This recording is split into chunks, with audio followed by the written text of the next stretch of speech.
الحمد لله وكفى وسلام على عباده الذين اصطفى أما بعد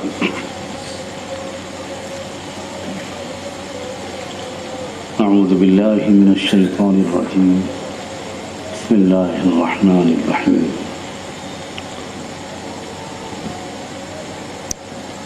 إلا تفعلوه تكن فتنة في الأرض وفساد كبير سبحان ربك رب العزة عما يصفون وسلام على المرسلين والحمد لله رب العالمين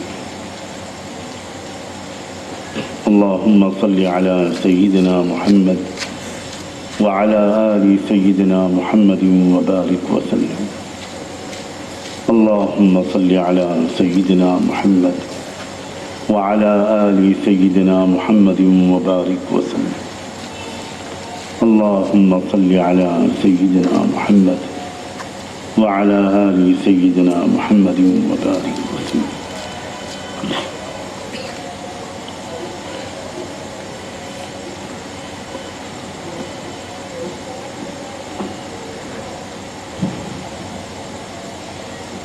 قوموں کی زندگی میں مختلف قسم کے حالات آتے ہیں. یہ ایک بالکل نارمل سی بات ہے. کبھی بھی کسی قوم کا حال ہمیشہ ایک سا نہیں رہتا.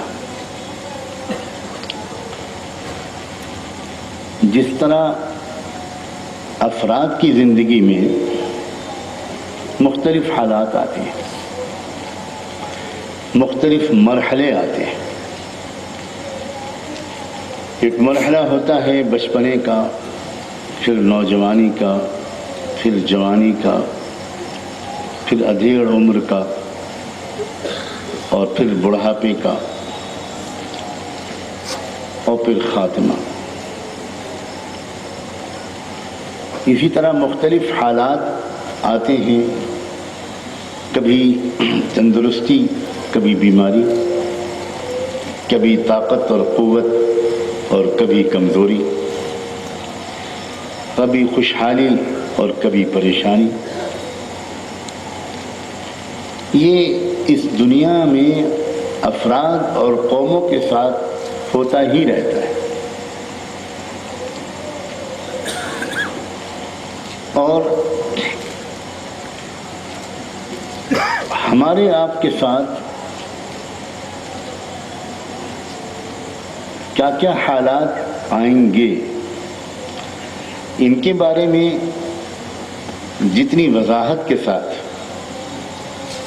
اور جتنے اسپیسیفک انداز سے رحمت دو عالم صلی اللہ علیہ وآلہ وسلم نے ہمیں پہلے سے بتایا تھا اور بتا رکھا تھا، مجھے نہیں لگتا کہ کسی بھی قوم کو، کسی بھی امت کو پہلے سے اتنی تفصیلی آگاہی اس کے مستقبل کے بارے میں ملی ہو. یہ بھی اللہ کے رسول صلی اللہ علیہ وآلہ وسلم کی اور ان کی امت کی بہت سی اور خصوصیات میں سے ایک خصوصیت ہے. آپ نے اپنے ایک بہت ہی اہم ارشاد میں وہ اسٹیجز بتائے تھے جن سے ہمیں گزرنا ہے. آپ نے فرمایا بدأ هذا الامر نبوة ورحمة، کہ دیکھو تمہاری جو تاریخ شروع ہوئی ہے، مسلمانوں کی تاریخ، وہ نبوت اور رحمت سے شروع ہوئی. دو بڑے عجیب لفظ بولے آپ، نبوت سے اور رحمت سے.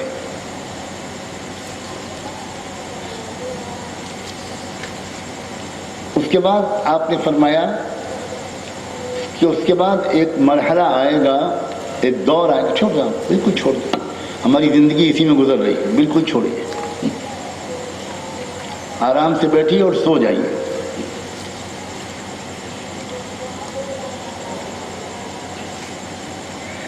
فرمایا آپ نے کہ دوسرا مرحلہ آئے گا خلافت کا اور رحمت کا. رحمت اس میں پہلے دور کی طرح رہے گی. فرق یہ ہوگا کہ نبی خود درمیان میں نہیں ہوگا. نبی کے طرز پر نبی کی ذات کے دنیا سے رخصت ہونے کے بعد نبیوں والے کام کو نبیوں کے طرز پر جاری رکھنے والے لوگ ہوں گے. اسی کو خلافت کہتے ہیں. خلافت حکومت کو نہیں کہتے.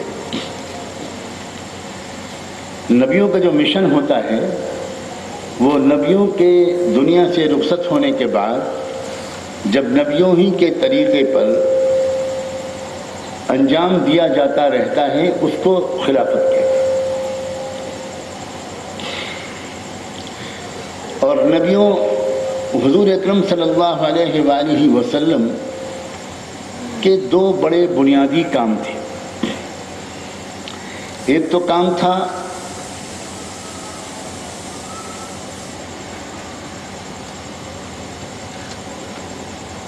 انسان اس دنیا میں کیسے زندگی گزارے،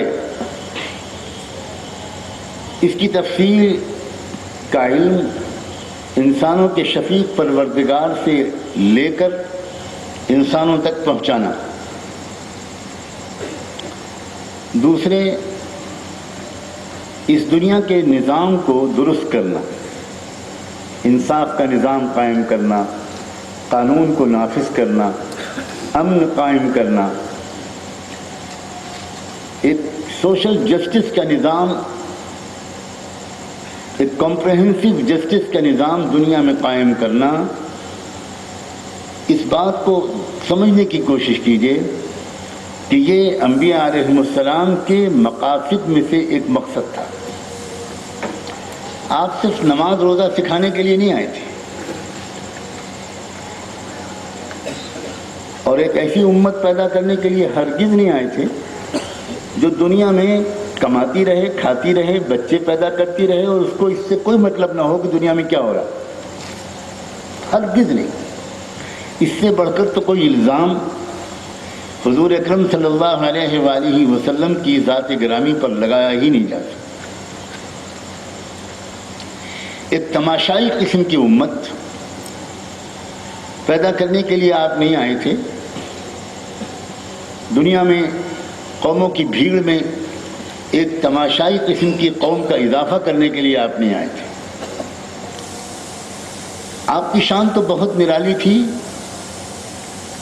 قرآن مجید نے تو ایک عجیب انداز سے تمام نبیوں کے مقصد کے بارے میں ایک جگہ پر اظہار کرتے ہوئے یہ ارشاد فرمایا، لقد ارسلنا رسولنا بالبینات وَأَنزَلْنَا مَعَهُمُ الْكِتَابَ وَالْمِيزَانَ لِيَقُومَ النَّاسُ بِالْقِسْطِ.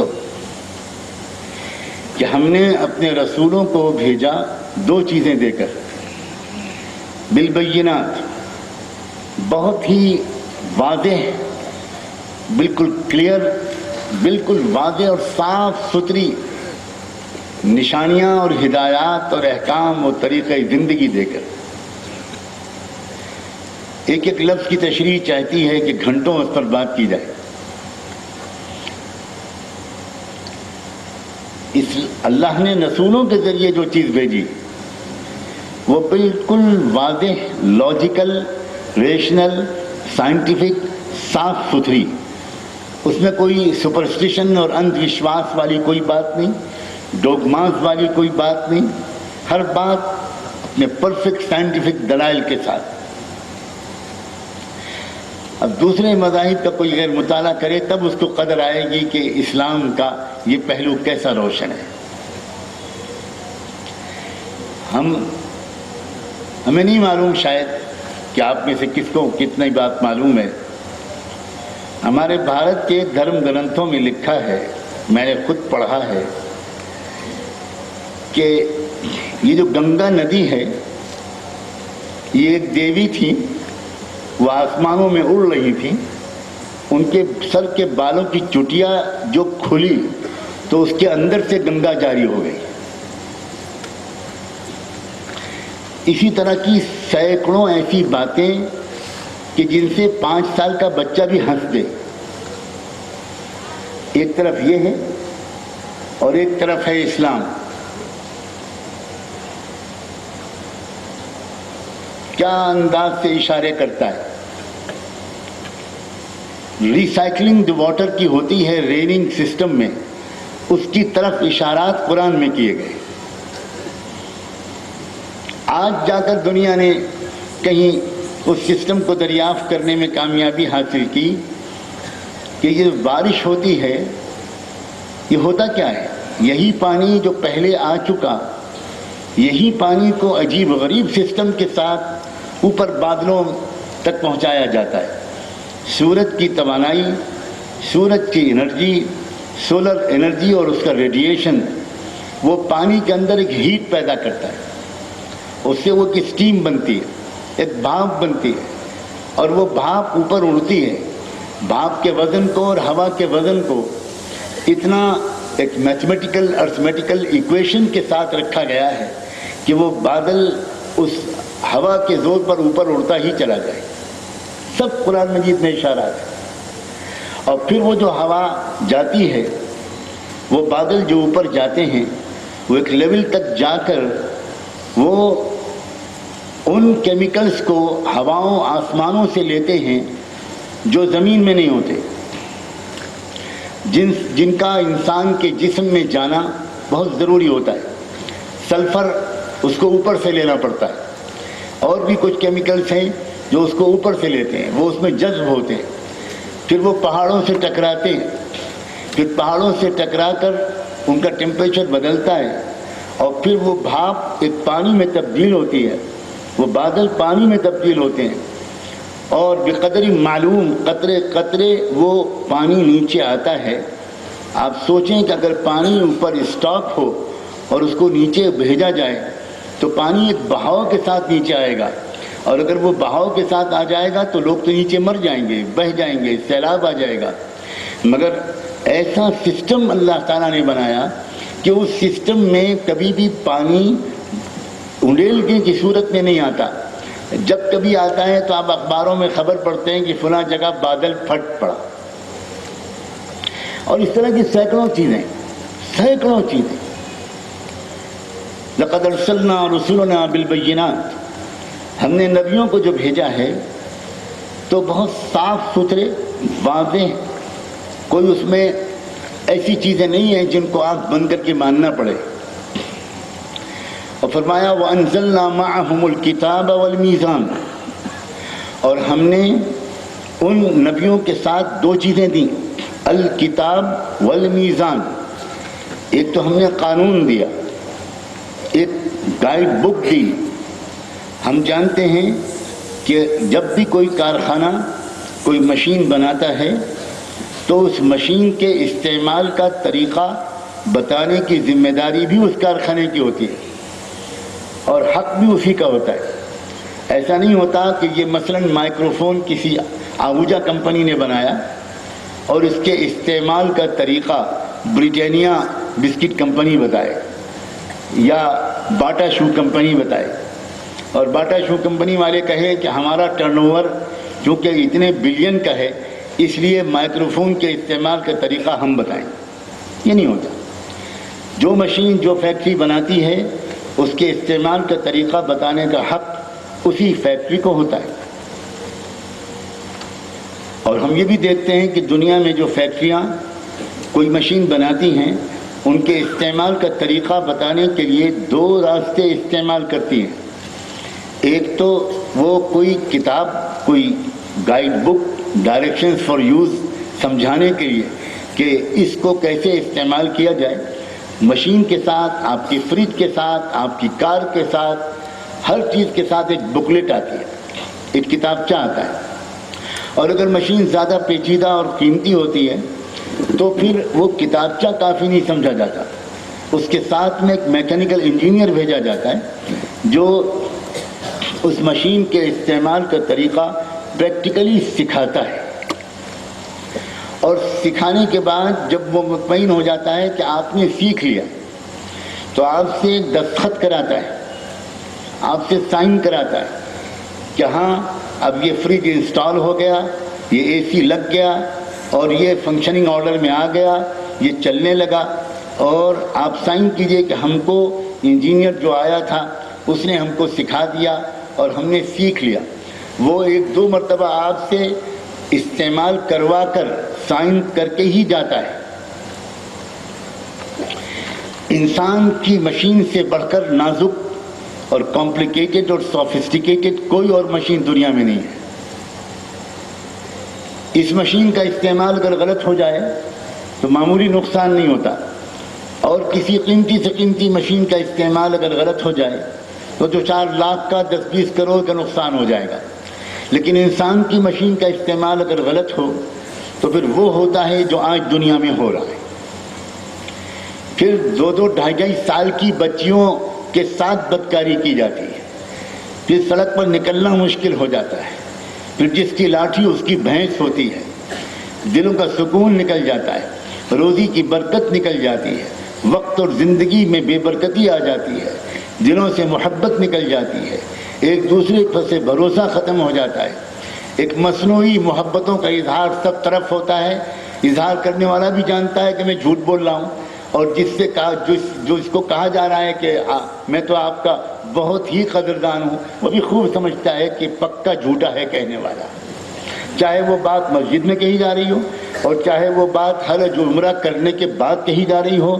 یہ دور وہ ہے جس میں شوہر کو بیوی پر بھروسہ نہیں ہے، جس میں ماں باپ کو بچوں پر بھروسہ نہیں ہے، جس میں اولاد کو ماں باپ پر بھروسہ نہیں ہے، جس میں پڑوسی پر بھروسہ نہیں ہے۔ قوموں کو قوموں پر بھروسہ ہونے کا سوال ہی کیا ہوتا ہے؟ یہ اس لیے ہے کہ انسان کی مشین کا استعمال، جو گائیڈ بک خدا نے بھیجی ہے، اللہ نے بھیجی ہے قرآن مجید، اس کے مطابق نہیں ہو رہا۔ قرآن کی زیادہ سے زیادہ تلاوت ہو رہی ہے، اور وہ بھی رمضان میں۔ رمضان نہ ہوتا تو شاید 90% مسلمان کبھی زندگی میں قرآن نہ پڑھتے، اور صرف پڑھتے ہیں پڑھنے والے 99.9% یا اس سے بھی زیادہ مسلمانوں کو کچھ نہیں پتا کہ اس قرآن میں کیا لکھا ہے، اور بہت مطمئن ہیں کہ ہم تو قرآن پر ایمان رکھتے ہیں اور ہم قرآن مجید کی قدر کرتے ہیں۔ آپ کے پاس کسی دوست کا خط آئے اور جو کسی ایسی زبان میں ہو جس کو آپ نہ سمجھ سکتے ہو، تو کیا آپ سوئیں گے اس خط کو پڑھے اور سمجھنے کی کوشش کے بغیر؟ ابھی میرے موبائل پر ایک صاحب نے میسج بھیجا مکہ مکرمہ سے، اور یہ کمپیوٹر کی جناتی لینگویج بھی عجیب ہوتی ہے، یہاں IT پروفیشنلز بھی ہوں گے۔ اب وہ کبھی کبھی ایسا ہوتا ہے کہ جس سافٹ ویئر سے انہوں نے بھیجی یا جو لینگویج استعمال کی، اب وہ لینگویج نہیں لے سکا اس کا ریسیونگ موبائل، تو اس نے وہ جو کمپیوٹر کی اوریجنل لینگویج ہے اس نے بھیج دی۔ تو میں نے اس میسج کے جواب میں ان کو بھیجا کہ آپ کا میسج پڑھ کر مجھ کو وہ مصرع یاد آ گیا کہ زبانیں یار من ترکی ومن ترکی نمی دانا، میرے دوست کی زبان ترکی ہے اور میں ترکی زبان نہیں جانتا، پلیز آپ ذرا ریسینڈ کریں اس میسج کو اس زبان میں جو میں سمجھ سکوں۔ ساری دنیا کے مسلمانوں کی اکثریت قرآن نہیں سمجھتی، اور زندگی میں ایک مرتبہ بھی غم نہیں پیدا ہوتا کہ میں کتنا محروم انسان ہوں کہ میرے اللہ نے میرے نام جو خط بھیجے، میرے نام جو پیغام بھیجے، مجھے زندگی گزارنے کا جو طریقہ سکھایا، اس کو مجھے بالکل نہیں معلوم۔ ہر شخص سمجھ رہا ہے کہ میں پرفیکٹ مسلم ہوں اس لیے کہ میں کرتا پاجامہ پہنتا ہوں، اس لیے کہ میں جمعے کی نماز پڑھتا ہوں، اس لیے کہ میں سر کے اوپر 22 روپے کی ٹوپی لگاتا ہوں۔ لا حول ولا قوت، ان سب چیزوں کا اسلام سے اصلی تعلق نہیں ہے۔ قرآن کو سمجھے بغیر، قرآن کی تعلیمات کو جانے بغیر لوگ کیسے جیتے ہیں، مجھے آج تک یہ بات سمجھ میں نہیں آتی۔ محرومی کی انتہا ہے، اور میں اپنے پڑھے لکھے لوگوں سے یہ شکایت کیے بغیر اگر میں بھساول سے واپس جاؤں گا تو میں اللہ کے ہاں پکڑا جاؤں گا۔ آپ اخبار پڑھتے ہیں روز لیکن قرآن نہیں پڑھتے۔ ابھی میں کوئی اور زبان میں بات کرنے لگوں تو آپ میزبانوں سے کہیں گے کہ کیا مولانا بہت تھک گئے؟ آپ لوگوں نے ان کو آرام نہیں کرایا. یہ تو بہکی بہکی باتیں کرنے لگے. میں کئی زبانیں جانتا ہوں, میں سنسکرت بھی جانتا ہوں. اگر میں بولنے لگوں آپ سے تو آپ میرے لیے صحت کی دعا کرنے لگیں گے, اور میں آپ کی صحت کی دعا کرتا ہوں کہ آپ 50 سال کے ہو گئے, آپ کو آج تک قرآن کے سمجھنے کی کوئی ضرورت کا احساس نہیں ہوا. خدا دل دماغ کو تندرستی دے. یہ بیماری ہے اور مہلک بیماری. مسلمانوں کی جو بری حالت ہے اس کی ایک بہت بڑی وجہ ہے, انہیں نہیں معلوم کہ ان کی گائیڈ بک میں کیا لکھا ہے. حالانکہ گائیڈ بک میں اتنی تفصیلات ہیں کہ اس میں یہ بھی لکھا ہے کہ اپنے گھر کی کن عورتوں کے ساتھ تم کھانا کھا سکتے ہو اور اپنے گھر کی کن عورتوں کے ساتھ تم کھانا نہیں کھا سکتے. اتنی جزیاتی باتیں بھی قرآن میں ہیں. تم گھر میں داخل ہو تو کیسے داخل ہو, تم کو اجازت لینی پڑے گی. کتنی عمر پہ پہنچنے کے بعد تمہارے بچوں کو بھی تمہارے اپنے گھر میں, ان کے اپنے ماں باپ کے گھر میں داخلے کی اجازت لینی پڑے گی. یہ بھی قرآن میں ہے. ادھار لین دین کیسے کرو, یہ بھی قرآن میں ہے. خیر, میں اس کی تفصیلات میں جاؤں گا تو جو اصل بات آپ کی خدمت میں پیش کرنا چاہتا ہوں وہ رہ جائے گی. وَأَنزَلْنَا مَعَهُمُ الْكِتَابَ وَالْمِيزَانَ. اللہ تعالیٰ فرماتے ہیں کہ ہم نے ان نبیوں کو الکتاب دی اور اس کے ساتھ میں المیزان دیا. کیا لفظ ہے المیزان. ایک ایسی تہذیب, ایک ایسی سوچ, ایک ایسی فکر, ایک ایسی آئیڈیالوجی, ایک ایسی سسٹم, ایک ایسا نظام زندگی, ایک ایسا فہم کہ جس سے اس دنیا کے اندر ایک بیلنس قائم ہو, توازن قائم ہو. ہم نے ان نبیوں کو المیزان دیا, ترازو دیا, ایک بیلنسنگ سسٹم دیا, ایک بیلنسنگ پاور دیا, ایک ایسی اپروچ, ایک ایسی انڈرسٹینڈنگ, ایک ایسی فہم جس سے ہر معاملے کی تہ تک وہ پہنچ سکیں اور ہر معاملے کو انتہائی اعتدال اور توازن کے ساتھ وہ کھڑا کر سکیں, اسٹیبلش کر سکیں, ری اسٹیبلش کر سکیں. ہم نے نبیوں کو یہ بھی دیا. اور یہ ساری چیزیں دے کر ہم نے کیوں بھیجا؟ فرمایا لیقوم الناس بالقسط, اس لیے بھیجا تاکہ لوگ انصاف کا نظام قائم کریں. آپ سوچئے ذرا. اور یہ بھی نہیں کہا کہ لیقوم المسلمون بالقسط, مسلمان آپس میں انصاف کا نظام قائم کریں, بلکہ اللہ نے فرمایا کہ ہم نے نبیوں کو جو چیزیں دیں اور جس مقصد کے لیے بھیجا اس میں ایک مقصد یہ بھی ہے کہ پوری انسانی برادری میں ایک نیچرل سوشل جسٹس کا نظام قائم.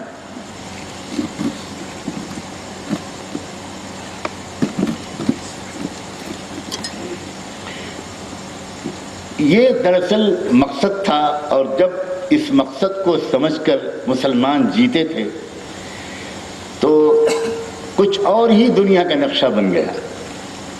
دنیا ظلم سے پاک ہو گئی, جھوٹ ختم ہو گیا, روزی کی بے برکتی اٹھ گئی, چین و سکون پیدا ہو گیا. اور پوری دنیا نے جو ترقی کی ہے, دونوں قسم کی ترقی, اخلاقی ترقی اور مادی اور سائنٹیفک ترقی, یہ دونوں ترقیاں محمد الرسول اللہ صلی اللہ علیہ وسلم کے آنے کے بعد ہی ہوئی. آپ پڑھے لکھے لوگ ہیں, آپ غور کریں, ہزاروں سال سے دنیا چل رہی تھی, یہ دنیاوی ترقی کیوں نہیں ہو رہی تھی؟ ساری دنیاوی ترقی بھی تو رسول اللہ کے بعد ہی ہوئی. اس کی بہت سمپل سی وجہ, دنیا بھر کے انسان دنیا کی ہر چیز سے ڈرے سہمے تھے, اپنے کو سب سے چھوٹا اور ہر چیز کو اپنے سے بڑا سمجھتے تھے. انسان ہر چیز کے سامنے ہاتھ جوڑے کھڑا رہتا تھا, ہر چیز کی پوجا کرتا تھا. پتھر سے ڈر رہا ہے, اس کی پوجا کر رہا ہے, گائے کی پوجا کر رہا ہے, سورج کی پوجا کر رہا ہے, چاند کی پوجا کر رہا ہے, ستاروں کی پوجا کر رہا ہے, دریا کی پوجا کر رہا ہے, بارش کی پوجا کر رہا ہے, سانپ اور بچھو کی پوجا کر رہا ہے, کیڑے مکوڑوں کی پوجا کر رہا ہے, لوہے کی پوجا کر رہا ہے, تانبے کی پوجا کر رہا ہے. میں کیا کیا گناؤں؟ اس ملک میں رہنے والے لوگوں کو تو گنانے کی ضرورت ہی نہیں. بھارت کے انسانوں کی مردم شماری ہو جاتی ہے، لیکن کوئی بھارت کے دیوتاؤں کی مردم شماری کر کے دکھائے۔ کئی نسلیں گزر جائیں گی، دیوتاؤں کی مردم شماری پوری نہیں ہو پائی۔ ہر چیز کی پوجا،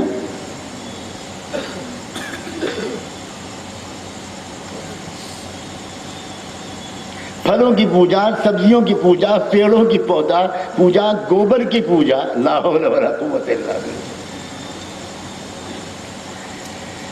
انسان کا یہی حال تھا۔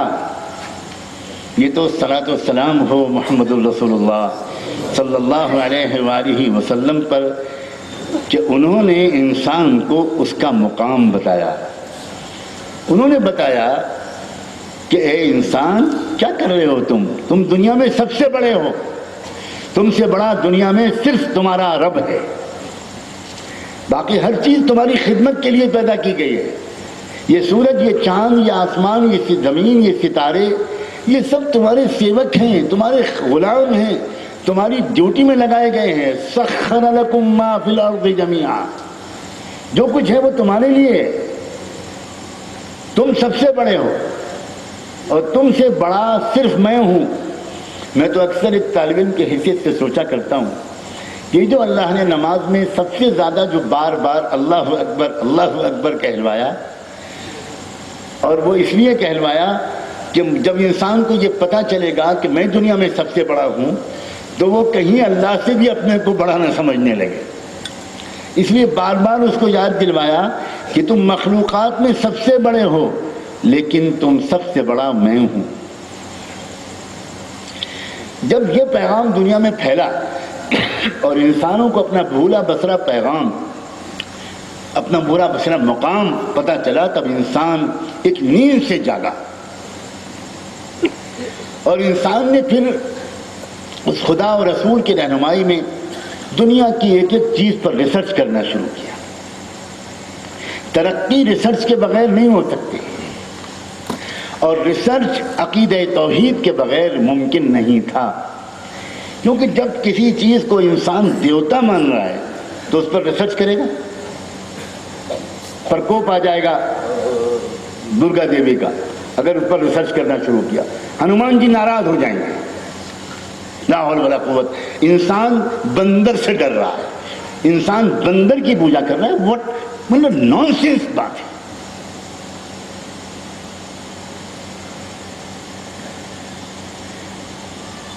ساری انسانیت پر احسان ہے محمد الرسول اللہ، وہ بھی جو ان کو مانتے ہیں ان پر بھی احسان ہے، اور وہ جو نہیں ابھی تک پہچانے ان پر بھی احسان ہے۔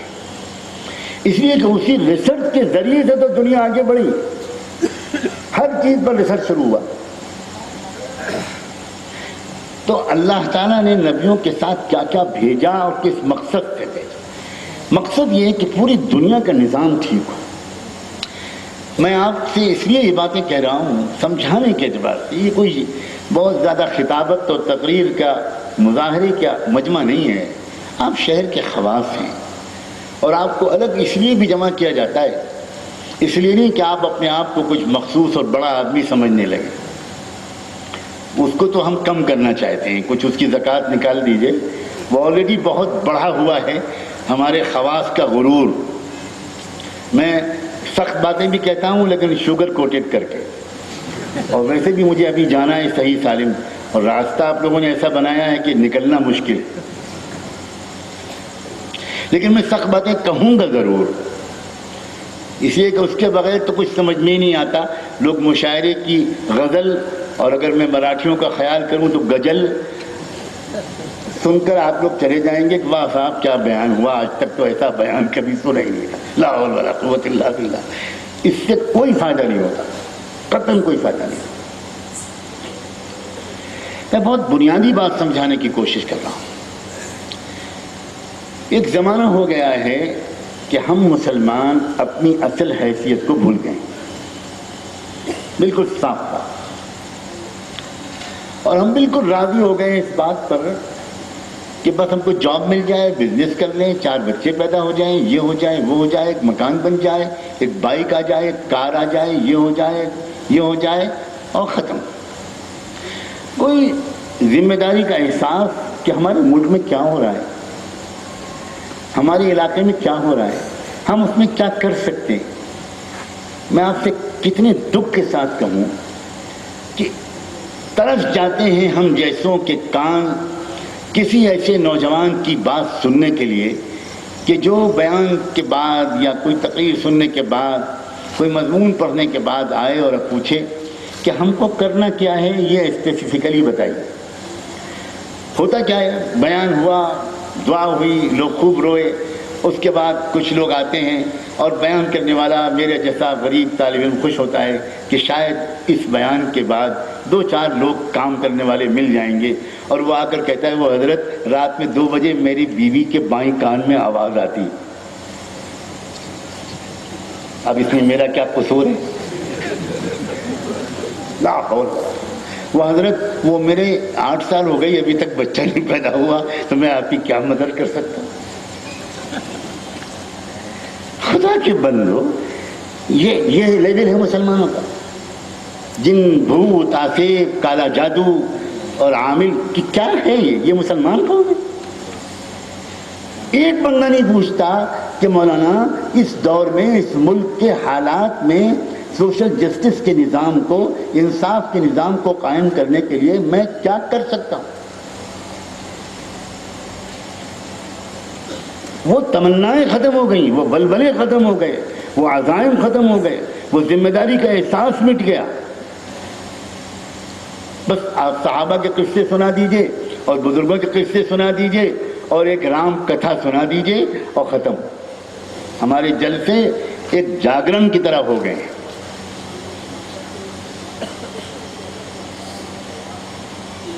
جلدی جلسہ ختم ہو جاتا ہے تو لوگوں کو شکایت ہوتی، کرے ہم لوگ تو کھانا کھا کے گھر سے آئے تھے کہ انشاءاللہ فجر کی نماز سے پہلے تک بیٹھیں گے، بیان سنیں گے اور ٹھیک نماز کے وقت سو جائیں گے۔ یہ ہے مسلمانوں کے جلسے، جس پر لکھا ہوتا ہے جلسہ اصلاح معاشرہ، جلسہ سیرت النبی۔ میں بہار میں ایک جگہ گیا، چھوٹا سا گاؤں تھا، بڑی زوردار تیاریاں وہ لوگ کر رہے تھے جلسے کی، جھنڈیاں لگا رہے تھے جیسے دیہات کا ماحول ہوتا ہے۔ منتظمین سے میں نے بلایا کہ بھئی کیا ترتیب ہے، بتایا انہوں نے۔ میں نے کہا نہیں بھائی، یہ اتنی دیر رات تک جلسہ نہیں چلے گا، بالکل فضول بات ہے۔ اکثر ہمارے جلسوں کے بعد سب سے پہلا اس کا فائدہ یہ ہوتا ہے کہ فجر کی نماز قضا ہو جاتی ہے، اس لیے جلسہ بس 10-11 بجے رات تک ختم ہو جائے گا۔ چنانچہ وہ ختم ہو گیا اور میں اپنے کمرے میں چلا گیا۔ تھوڑی دیر کے بعد شور ہنگامے کی آواز ہے۔ میں تو کیا ہوا بھائی؟ پتہ چلا پورے گاؤں والے ناراض ہیں، بہت بری طرح ناراض ہیں کہ ہم لوگوں نے اتنا چندہ کیا تھا، یہ صبح سے پہلے جلسہ ختم۔ یہ پڑوس کی قوموں کی بیماریاں ہیں جو ہمارے اندر لگی ہیں، یہ میں کہنا چاہتا ہوں۔ حالانکہ ہم کو یہ پتہ نہیں ہے کہ اس قوم کے اندر ایک زندگی کی لہر دوڑ چکی ہے، ہم بہت پیچھے رہ گئے، ہم بہت پیچھے رہ گئے۔ ہمارے ہاں رسمی قسم کے جلسوں کی بہت بہتات ہے۔ تو دیکھیں، سمجھیں کہ ہمارے ملک میں جو جہاں تک آج بات پہنچی ہے، یہ اس کا حل کیا ہے اور یہ کیوں پہنچی ہے۔ میں بہت ایجوکیٹو قسم کی ٹاک کرنا چاہتا ہوں، انفارمیٹو قسم کی گفتگو کرنا چاہتا ہوں کہ آپ کچھ خبر یہاں سے لے کر جائیں، کچھ انفارمیشن لے کر جائیں۔ دیکھیے، ہمارے ملک میں آپ جانتے ہیں کہ اصل آبادی جو یہاں کی تھی، وہ آبادی آرینس جب کسی بھی ملک میں گئے ہیں تو آرینس نے اس ملک کی مقامی آبادی کو اپنا غلام بنایا ہے، جن کو زندہ رکھا ان کو غلام بنایا، اور جتنا قتل عام کر سکے۔ آرین کی یہ تاریخ ہے کہ ہر ملک میں انہوں نے وہاں کی مقامی آبادیوں کو جنگلات میں دھکیل دیا اور موت کے گھاٹ اتار دیا، غلام بنا دیا، اور خود اس ملک پر، اس کے وسائل پر، اس کے ریسورسز پر اور پاور کے جتنے بھی سیکٹرز تھے ان پر قبضہ کر لیا۔ یہ آرینس کی ایک پوری تاریخ ہے۔ امریکہ میں جو لوگ حکومت کر رہے ہیں وہ اوریجنلی امریکن نہیں ہیں۔ آپ پڑھے لکھے لوگ ہیں. کینیڈا میں جو لوگ حکومت کر رہے ہیں وہ کینیڈا کے باشندے نہیں ہیں. آسٹریلیا میں جو لوگ حکومت کر رہے ہیں وہ آسٹریلیا کے مقامی باشندے نہیں ہیں. جو ریڈ انڈینز امریکہ میں تھے وہ تو جنگلوں میں نظر آتے ہیں. جو بلیک نیگروز تھے، جو لوکل لوگ تھے، ان کو تو جنگلات میں بھی ڈھونڈنے میں دقت پیدا ہوتی. میں ابھی پچھلے سال کینیڈا گیا تو میں صرف 5 دن کے لیے وہاں گیا تھا. تو میں نے تیسرے دن یا چوتھے دن اپنے دوستوں سے کہا کہ بھائی ایک چیز کہیں رہ نہ جائے، میں کینیڈا کے جو اصلی مقامی باشندے ہیں میں ان سے ملنا چاہتا ہوں، میں ان کو دیکھنا چاہتا ہوں. تو پہلے تو ان کو بہت تعجب ہوا کہ آپ پہلے مولانا ہیں اور پہلے مہمان ہیں جس نے ہم سے یہ کہا کہ ہم اصلی کینیڈا کے باشندوں کو دیکھنا چاہتے ہیں، ورنہ گورے گورے لوگوں کے ساتھ تھینک یو سوری بول دینا یہی ایک بھارت کے آدمی کے لیے بڑی عزت کی بات ہے. مجھے یاد آیا اس تھینک یو سوری پر بھی میں کچھ کہوں گا شاید بعد میں اس کے بارے میں. کیا تھینک یو سوری ہے، سبحان اللہ. انہوں نے کہا کہ وہ تو 200 کلومیٹر جانا پڑے گا، جنگل میں جانا پڑے گا ان سے ملنے اور دیکھنے کے لیے، شہر میں نہیں ملتے ہو. اور آپ کی تو کل فلائٹ ہے. میں نے کہا میں رات بھر سفر کروں گا، واپس آؤں گا، سیدھے ایئرپورٹ جاؤں گا، چاہے جتنا تھک جاؤں، مجھے ان سے ملے بغیر نہیں جانا. میں ایک طالب علم ہوں، ہر جگہ آبزرویشن رکھتا ہوں، ہر جگہ اسٹڈی کرتا ہوں، ہر جگہ ریسرچ کرتا ہوں، ہر جگہ سے کچھ نیا علم لے کر جانا چاہتا ہوں. میں خالی بیان کر کے میرا شریف پڑھ کے نہیں جانا چاہتا. میں جاننا چاہتا ہوں کہ ہے کیا جو میں نے پڑھا ہے، میں اس کو دیکھنا چاہتا ہوں. وہ لوگ انسپائرڈ ہو گئے اور مجھے لے گئے. آپ حیرت کریں گے کہ تاریک اور تنگ راستے سے گزر کر ان جنگلوں میں ہم پہنچے تو گھبرا گئے کہ یہ کہاں لے آیا. جی یہیں رہتے ہیں وہ لوگ، اسی دنیا میں رہتے ہیں، اور تہذیب سے بہت دور، زندگی کی آسائشوں سے بہت دور، ایک دم جنگلیوں کی طرح وہ لوگ رہتے ہیں. ہماری ان کی بات چیت بھی ہوئی، کچھ دیر ہم بیٹھے بھی، ان کے گھر میں ہم نے کافی بھی پی. آرینس کا یہ دستور ہے. یہ آرینس جب بھارت میں آئے تھے تو بھارت کے اصلی باشندوں کو انہوں نے غلام بنایا تھا، ان کا قتل عام کیا تھا، اور ان کو ہی انہوں نے شودر کا لقب دیا تھا. ان کو اس اسٹیج پر پہنچا دیا تھا کہ انہیں جینے کا کوئی حق ہی نہیں ہے، وہ انسان ہی نہیں. یہ آرینس کی ایک اسٹریٹجی ہے. ابھی کچھ دنوں پہلے ہمارے ملک کے بہت بڑے برہمن لیڈر کی طرف سے یہ مضمون چھپا ایک خاص سنسکرت کے میگزین میں. اس میں اس کو پتا ہے کہ اس کو برہمن کے سوا کوئی نہیں پڑھے گا. اس سنسکرت کے میگزین میں اس برہمن لیڈر نے یہ لکھا کہ آج ہم کو افسوس ہوتا ہے، کاش ہمارے پوروجوں نے دیش میں آنے کے بعد سارے شودروں کو جان سے مار دیا ہوتا تو آج دیش میں ہم ہی ہم ہوتے، یہ تحریکیں نہ چلتی جو ہماری ناک میں دم کیے ہوئے. اب جو وہ قوم تھی جو ملک کی اصل باشندہ قوم تھی، اور یہ بھی میں بتا دوں کہ ہم مسلمانوں کے اکثر آبا و اجداد وہی تھے، ہم میں سے اکثریت انہی کی اولاد ہیں. یہ تو ماشاءاللہ ہر شخص صدیقی فاروقی اپنے کو لکھتا ہے. غنیمت ہے کہ دنیا میں ابھی کوئی عدالت ایسی نہیں ہوئی ہے جو جانچ پڑتال کرے کہ ماشاءاللہ حضرت صدیق اکبر فاروق اعظم کی ساری اولادیں بھارت میں آ گئی تھی. بھارت ان کو اتنا اچھا لگا تھا. وہاں تو دور سے کوئی نہیں ملتا صدیقی فاروقی، کوئی ڈھونڈنے سے نہیں ملتا. اس قدر تلاش کرنا پڑتا ہے کہ ہے کوئی خاندان یہاں جو حضرت صدیق اکبر کا ہو. ماشاءاللہ ہر شخص یہاں صدیقی فاروقی ہے. اب میں اس پر کوئی زیادہ شک نہیں کروں گا ورنہ آپ کے دامادوں اور بہوؤں کا مسئلہ بن جائے. کہ ہم نے تو یہی دیکھ کر رشتہ کیا تھا کہ آپ خاندانی صدیقی ہیں، آپ تو کچھ اور ہی نکلے. ہمیں کوئی شرم نہیں کرنی چاہیے اس بات پر. حضرت صدیق اکبر کے باپ بھی مشرک تھے، حضرت عمر کے باپ بھی مشرک تھے. یہ کیا بات ہوئی؟ یہ تو قطعاً کسی طرح کے احساس کمتری کی بات نہیں ہے.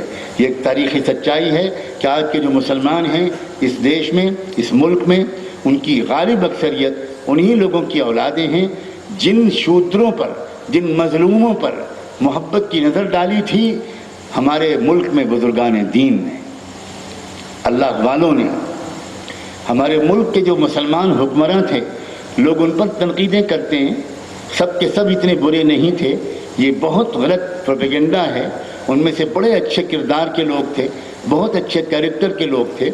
لوگ ان پر یہ الزام لگاتے ہیں کہ ہمارے ملک میں مسلمان حکمرانوں نے اس ملک میں اسلام کی دعوت کا کام نہیں کیا, اگر کیا ہوتا تو یہ ہوتا اور یہ ہوتا اور یہ ہوتا.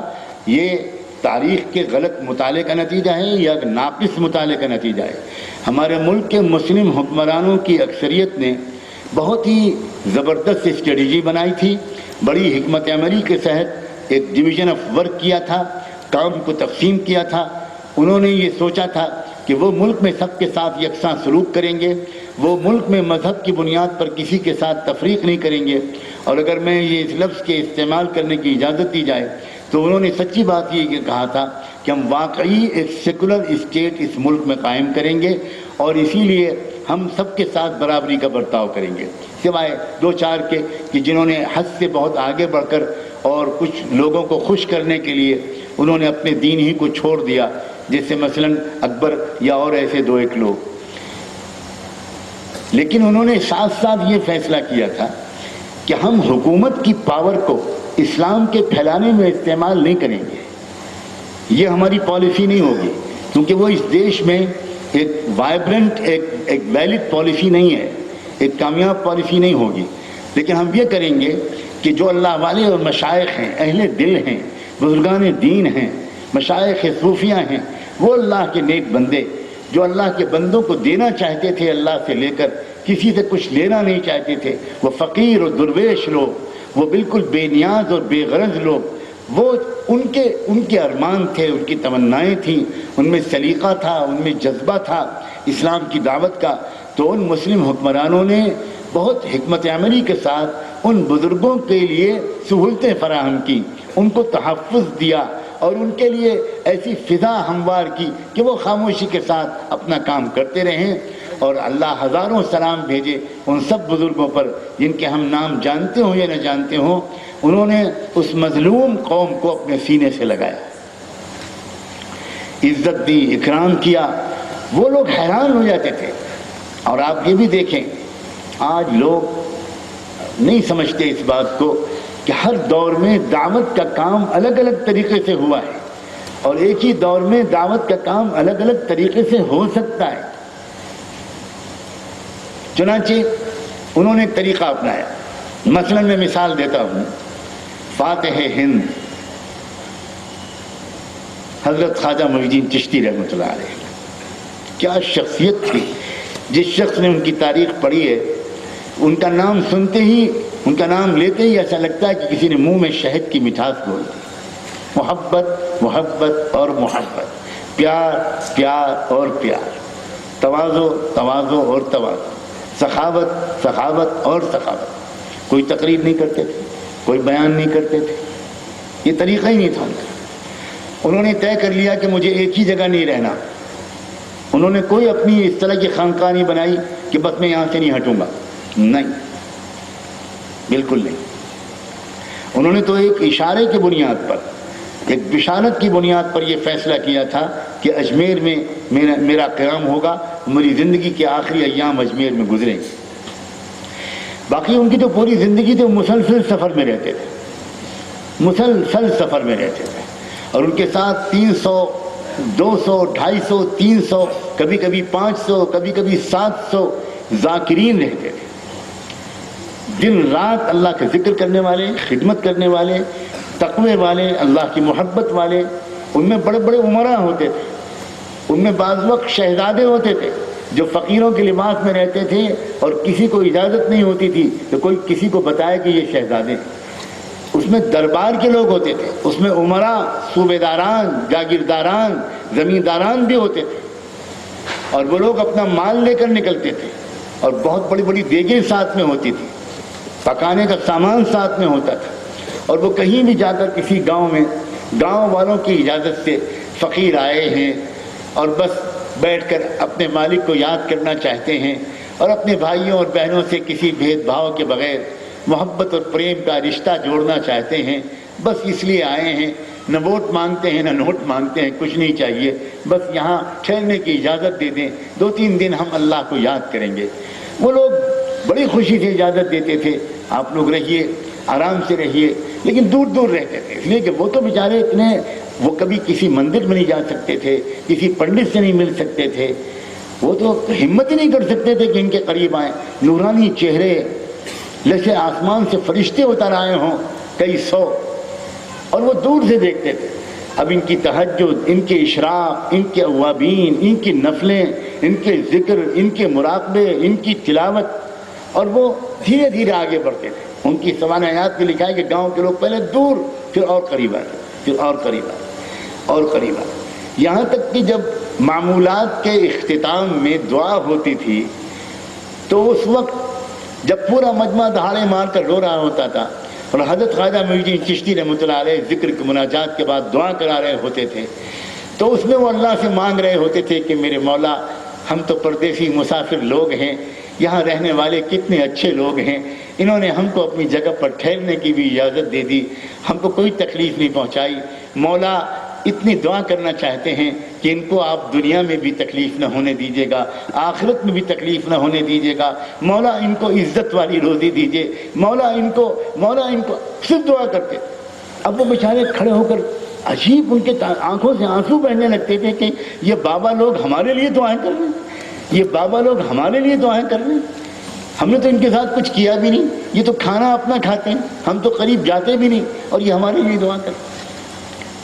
اس کے بعد آخری جو وہاں سے رخصت کا وقت ہوتا تھا، اس سے ایک آدھ دن پہلے یا اسی دن ایک عام کھانے کی دعوت ہوتی تھی، ایک لنگر لگتا تھا، اور کھانا پکاتے تھے حضرت کے ساتھ میں چلنے والے لوگ، اور کھانا پکا کر دسترخوان بچھتا تھا اسی کھیت میں، میدان میں، اور بلایا جاتا تھا۔ اب اپنے لوگوں کو حضرت بھیجتے تھے کہ جاؤ گاؤں میں گھر گھر جاؤ، ایک ایک گھر جاؤ، ایک ایک جھگی جھوپڑی میں جانا، اور جا کر سارے لوگوں کو کہو کہ آج بابا نے بلایا ہے، سب لوگ ساتھ میں بیٹھ کر کھانا کھائیں۔ تو وہ حیران رہ جاتے، ان کو یقین نہیں آتا ہم لوگ ساتھ میں بیٹھ کے کھانا کھائیں، ارے ہم بہت نیچ لوگ ہیں، ہم بہت چھوٹے لوگ ہیں، ہم بہت معمولی لوگ ہیں، ہم نہیں کر سکتے۔ اب کیا کہہ رہے ہیں؟ ارے بھائی کیسی بات کر رہا، کیسے نیچ ہو، آپ کو کسی اور نے پیدا کیا، ہم کو کسی اور نے پیدا کیا۔ اب دیکھو توحید کی دعوت کیسے دی جا رہی ہے۔ کیا آپ کا پیدا کرنے والا ہمارا پیدا کرنے والا ایک نہیں ہے؟ کیا ہم اور آپ ایک ماں باپ کی اولاد نہیں ہے؟ یہ کس نے آپ کو کہا ہے کہ آپ نیچے ہیں ہم اونچے ہیں؟ وہ کہیں کیا آپ لوگ جو افغانستان سے آئے ہو، آپ لوگ جو غزنی سے آئے ہو، آپ لوگ جو کابل سے آئے ہو، آپ لوگ جو مکہ مدینے سے آئے ہو، آپ کی ماں باپ بھی وہی ہیں جو ہمارے ماں باپ؟ انہوں نے زندگی میں کبھی سنا ہی نہیں تھا۔ انہوں نے سنا تھا کہ براہمن تو برہما کے سر سے پیدا ہوتا ہے اور شودر برہما کے پیروں سے پیدا ہوتا ہے۔ تو اب مساوات کی تعلیم بھی جا رہی ہے، سماجی انصاف کی تعلیم بھی جا رہی ہے، سوشل جسٹس کی بات بھی کان میں ڈالی جا رہی ہے، توحید کی دعوت بھی دی جا رہی ہے، اور بھئی آپ آ کر کھانا کھا لو، کچھ نہیں کہا جا رہا کہ کلمہ پڑھ لو، یہ کر لو، وہ کر لو، آپ کھانا کھا لو۔ اب جو اللہ والے ہوتے ہیں، جنہوں نے برسہ برس اپنے دل کو ایک حرارت کا درجہ دیا ہوتا ہے، ان کے دل میں شعلہ ایمانی بھڑک رہا ہوتا ہے، نگاہ مرد مومن سے بدل جاتی ہیں تقدیریں۔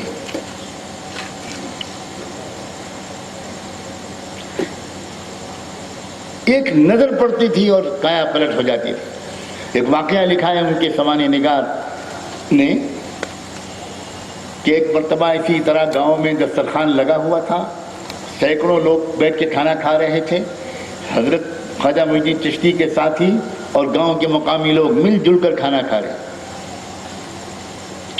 حضرت خواجہ کی نظر کہ کوئی شخص دور کہیں اپنے سر پر کوئی ٹوکرا لے کر جا رہا ہے۔ حضرت خواجہ نے پوچھا کہ بھئی کیا یہ بندہ جا رہا ہے، دیکھو یہ کیوں نہیں آیا کھانے میں، بلا کے لاؤ۔ تو خادم دوڑا ہوا گیا اور جا کر پوچھا کہ بھئی آپ کھانے کو نہیں آئے، سارے گاؤں والوں کو بلایا گیا آپ کے لیے۔ تو وہ تو حیرت میں، اس نے کہا میں بھنگی ہوں، میرے سر پر یہ گندگی کا ٹوکرا ہے، میں لے کر جا رہا ہوں، میں کہاں آ سکتا ہوں آپ لوگوں کے ساتھ۔ تو وہ بیچارے جو ساتھ تھے وہ واپس آ گئے۔ کیا ہوا؟ حضرت خواجہ نے پوچھا، انہوں نے کہا کہ یہ ہوا کہ اس نے کہا کہ میں بھنگی ہوں اور گندی حالت میں ہوں، میں گندگی لے کر جا رہا ہوں، میں کہاں آ سکتا ہوں۔ حضرت خواجہ نے کہا کہ ایک بالٹی میں پانی لے کے جاؤ، جلدی دوڑو۔ اور اس کے ہاتھ کوہنیوں تک دھلواؤ اور اس کے پیر گھٹنوں تک دھلواؤ اور اس سے کہو کہ آؤ جلدی سے، اور اس سے کہنا کہ میں انتظار کر رہا ہوں۔ یقین کرو کہ جب اس شخص کے کان میں یہ جملہ پڑا تو اس کے ہاتھ سے ٹوکری گرنے لگی اور اس نے ہاتھ دھوئے، پیر دھوئے اور کانپتا ہوا ڈرتا ہوا بیچارہ اس مجمع کے اندر آیا۔ حضرت خواجہ صاحب نے کہا یہاں لاؤ اس کو میرے پاس، میرے بھائی کو میرے پاس لاؤ۔ اپنے پاس بٹھایا اور اپنے پاس بٹھا کر اپنے ہاتھ سے اس کے منہ میں لقمہ رکھا۔ سوانح لکھنے والا لکھتا ہے کہ میں نہیں جانتا کہ لقمہ اس کے پیٹ میں پہلے اترا یا اس کے سینے میں ایمان کا نور پہلے اترا، اور اس نے فوراً پڑھنا شروع کر دیا، روتے ہوئے کلمہ پڑھنا شروع کر دیا۔ یہ تاریخ مجھے تفصیل میں نہیں جا سکتا، کیا جی چاہتا ہے کہ اپنے لوگوں کو بتایا جائے۔ یہ بہت دکھ ہے کہ پچھلے تقریباً 60 70 80 سال میں ہماری قوم کا 99% طبقہ، مجھے معاف کرنا 100% جاہل ہو چکا ہے۔ اسے کچھ خبر نہیں ہے، تاریخ کی کچھ خبر نہیں ہے، اسے کچھ پتہ ہی نہیں ہے کہ ہمارے باپ دادا کون تھے، ہمارے ملک میں کیا ہو رہا تھا، موجودہ حالات تک ہم پہنچے ہیں کن اسٹیجز سے گزر کر، اور اس میں ہماری غفلت، ہماری جہالت، ہمارا بخل، ہماری آپس کا اختلاف اور ہماری مادہ پرستی اور ہماری خود غرضی اور ہماری نفسی کو کتنا دخل ہے۔ اب سنو، جب یہ کارواں آگے بڑھتا چلا گیا اور لاکھوں نہیں کروڑوں کی تعداد میں لوگوں نے کلمہ پڑھ لیا، ایک سفر میں آپ یقین کر سکتے ہیں حضرت خواجہ معین الدین چشتی رحمۃ اللہ علیہ کے ایک سفر میں 7 لاکھ لوگوں نے کلمہ پڑھا تھا، اور 70 لاکھ گنہگار مسلمانوں نے اپنی گنہگاری کی زندگی سے توبہ کی تھی۔ 70 لاکھ جدھر جاتے تھے پورا شہر نکل آتا۔ اللہ والے ایسے ہی ہوتے ہیں، ان کے دلوں کے اندر ایک کیا کشش ہوتی ہوگی چمبک میں، اگر چمبک لوہے کو کھینچ سکتا ہے تو اللہ والوں کے دل کیا اللہ انسانوں کے دلوں کو نہیں کھینچ سکتے؟ نکل پڑتے تھے لوگوں مجھے معاف کرنا، آپ مقرروں کو دیکھتے ہو، ہم جیسے واعظوں مقرروں کو دیکھتے ہو، آپ نے اللہ والوں کو شاید ابھی تک دیکھا ہی نہیں، آپ جانتے ہی نہیں کہ اللہ والے ہوتے کیا ہے۔ علامہ اقبال ایک اللہ والے کے پاس حاضر ہوئے، اندر گئے، ان کی کوٹری میں بیٹھے، 1-1.5 گھنٹے کے بعد جب وہاں سے نکلے تو آنکھیں لال تھیں، چہرہ آنسوؤں سے تر تھا، کچھ بول نہیں پا رہے تھے، بے چین تھے کہ میں کچھ لکھوں، لیکن نہ قلم تھا نہ کاغذ تھا۔ ایک کوئلہ وہاں پر پڑا مل گیا، اس کوئلے سے اسی زمین پر اپنی وہ نظم کہہ ڈالی جس کا وہ آخری شعر ہے کہ نہ پوچھ ان خرقہ پوشوں کی ارادت ہو تو دیکھ ان کو، نہ پوچھ ان خرقہ پوشوں کی ارادت ہو تو دیکھ ان کو، ید بیضا چھپائے بیٹھے ہیں اپنی آستینوں میں۔ ایسے ہوا کرتے ہیں اللہ والے، دیکھے ہی نہیں ہم نے، کبھی دیکھنے کی ضرورت ہی نہیں سمجھی، کبھی پوچھا ہی نہیں، الٹا مذاق اڑایا، معاف کرنا مذاق اڑایا، انکار کیا کہ نہیں کچھ نہیں اللہ والے، ہم بس کامل مسلمان ہیں۔ بہت بڑی جہالت اور حماقت ہے، بہت بڑی جہالت اور حماقت ہے۔ اس زمانے میں بھی قسم بخدا ایسے افراد موجود ہیں کہ آپ ان کو دیکھ کر دنگ رہ جاؤ گے کہ اس مادیت اور شہوت پرستی کے دور میں ایسے اللہ کے بندے موجود ہیں۔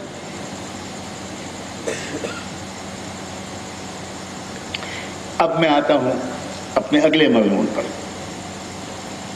یہ جو منظر چل رہا تھا تیزی کے ساتھ قوموں کے اسلام میں داخل ہونے کا، اور خاص طور پر ہمارے ملک کی اصل قوم کا،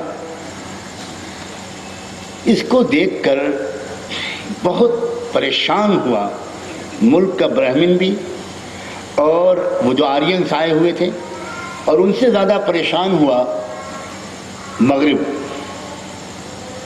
انگریز لوگ۔ اگر آپ لوگ ایک کتاب تلاش کر کے پڑھنے کا احسان کریں، اپنے اوپر نہیں میرے اوپر، ایک کتاب کا نام بتاتا ہوں، میں دیکھتا ہوں کون سا آپ نوٹ کرتے ہوں، اور پھر پوچھوں گا کسی کے ذریعے کہ نوٹ جن لوگوں نے کیا تھا ان کا نام پتہ بتاؤ، پولیس کو بھیجوں گا کہ پڑھا کہ نہیں پڑھا، اس کے بغیر کام چلے گا نہیں۔ اس کتاب کا نام ہے لیٹرز آف برنی، لیٹرس آف برینئر یا برینئرس لیٹرس. یہ برینئر ایک فرانسیسی ٹورسٹ کے بھیس میں آیا تھا انگریزوں اور مغرب والوں کی جاسوس کے طور پر, اور یہ شاہ جہاں کے دور میں بھی رہا اور اورنگزیب کے دور تک یہ بھارت میں رہا. تقریباً 20 سال یا اس سے کچھ زیادہ برینئرس نے اس ملک میں گزارے, اور برینئرس نے یہاں جو اسلام کا پھیلنے کا جو رفتار دیکھی, اور جس طرح اس نے دیکھا کہ یہاں کے جو اصلی لوگ ہیں جوک در جوک اللہ کے دین میں داخل ہو رہے ہیں, تو اس نے خطوط لکھے برٹش امپائر کو بھی اور کرسچن مشنری کو بھی. وہ خطوط کا مجموعہ اس کتاب میں چھپا ہوا ہے. سب خطوط نہیں چھپے ہیں لیکن کچھ خطوط چھپے ہوئے ہیں. میں نے اس کتاب کو عثمانیہ لائبریری حیدرآباد میں تلاش کر کے پڑھا. اس کتاب کو مارکیٹ سے غائب کر دیا گیا ہے, اب یہ یہاں بھی نہیں ہے, یورپ میں بھی کہیں نہیں ملتی. میں نے ہر جگہ تلاش کروایا, بڑی مشکل سے عثمانیہ یونیورسٹی حیدرآباد میں اس کتاب کو مجھے پڑھنے کا موقع ملا. کتاب کو لینے کی انہوں نے مجھے اجازت نہیں دی, لیکن اتنی مہربانی کر دی کہ مجھے لائبریری میں بیٹھ کر اس کتاب کو پڑھنے کا موقع دے دیا. اس کتاب میں برینئرس نے برٹش امپائر کو اور کرسچن مشنری کو خطوط لکھے ہیں, اور ان خطوط میں اشاروں میں جو بات لکھی ہے اس کی تشریح یہ ہے کہ اگر آپ نے جلدی یہاں آ کر قوموں کے درمیان پھوٹ نہ ڈالی اور اپنا خاص کام نہ کیا تو اس ملک کو خلافت عثمانیہ سے کئی گنا بڑی خلافت کے بننے سے کوئی روک نہیں سکتا.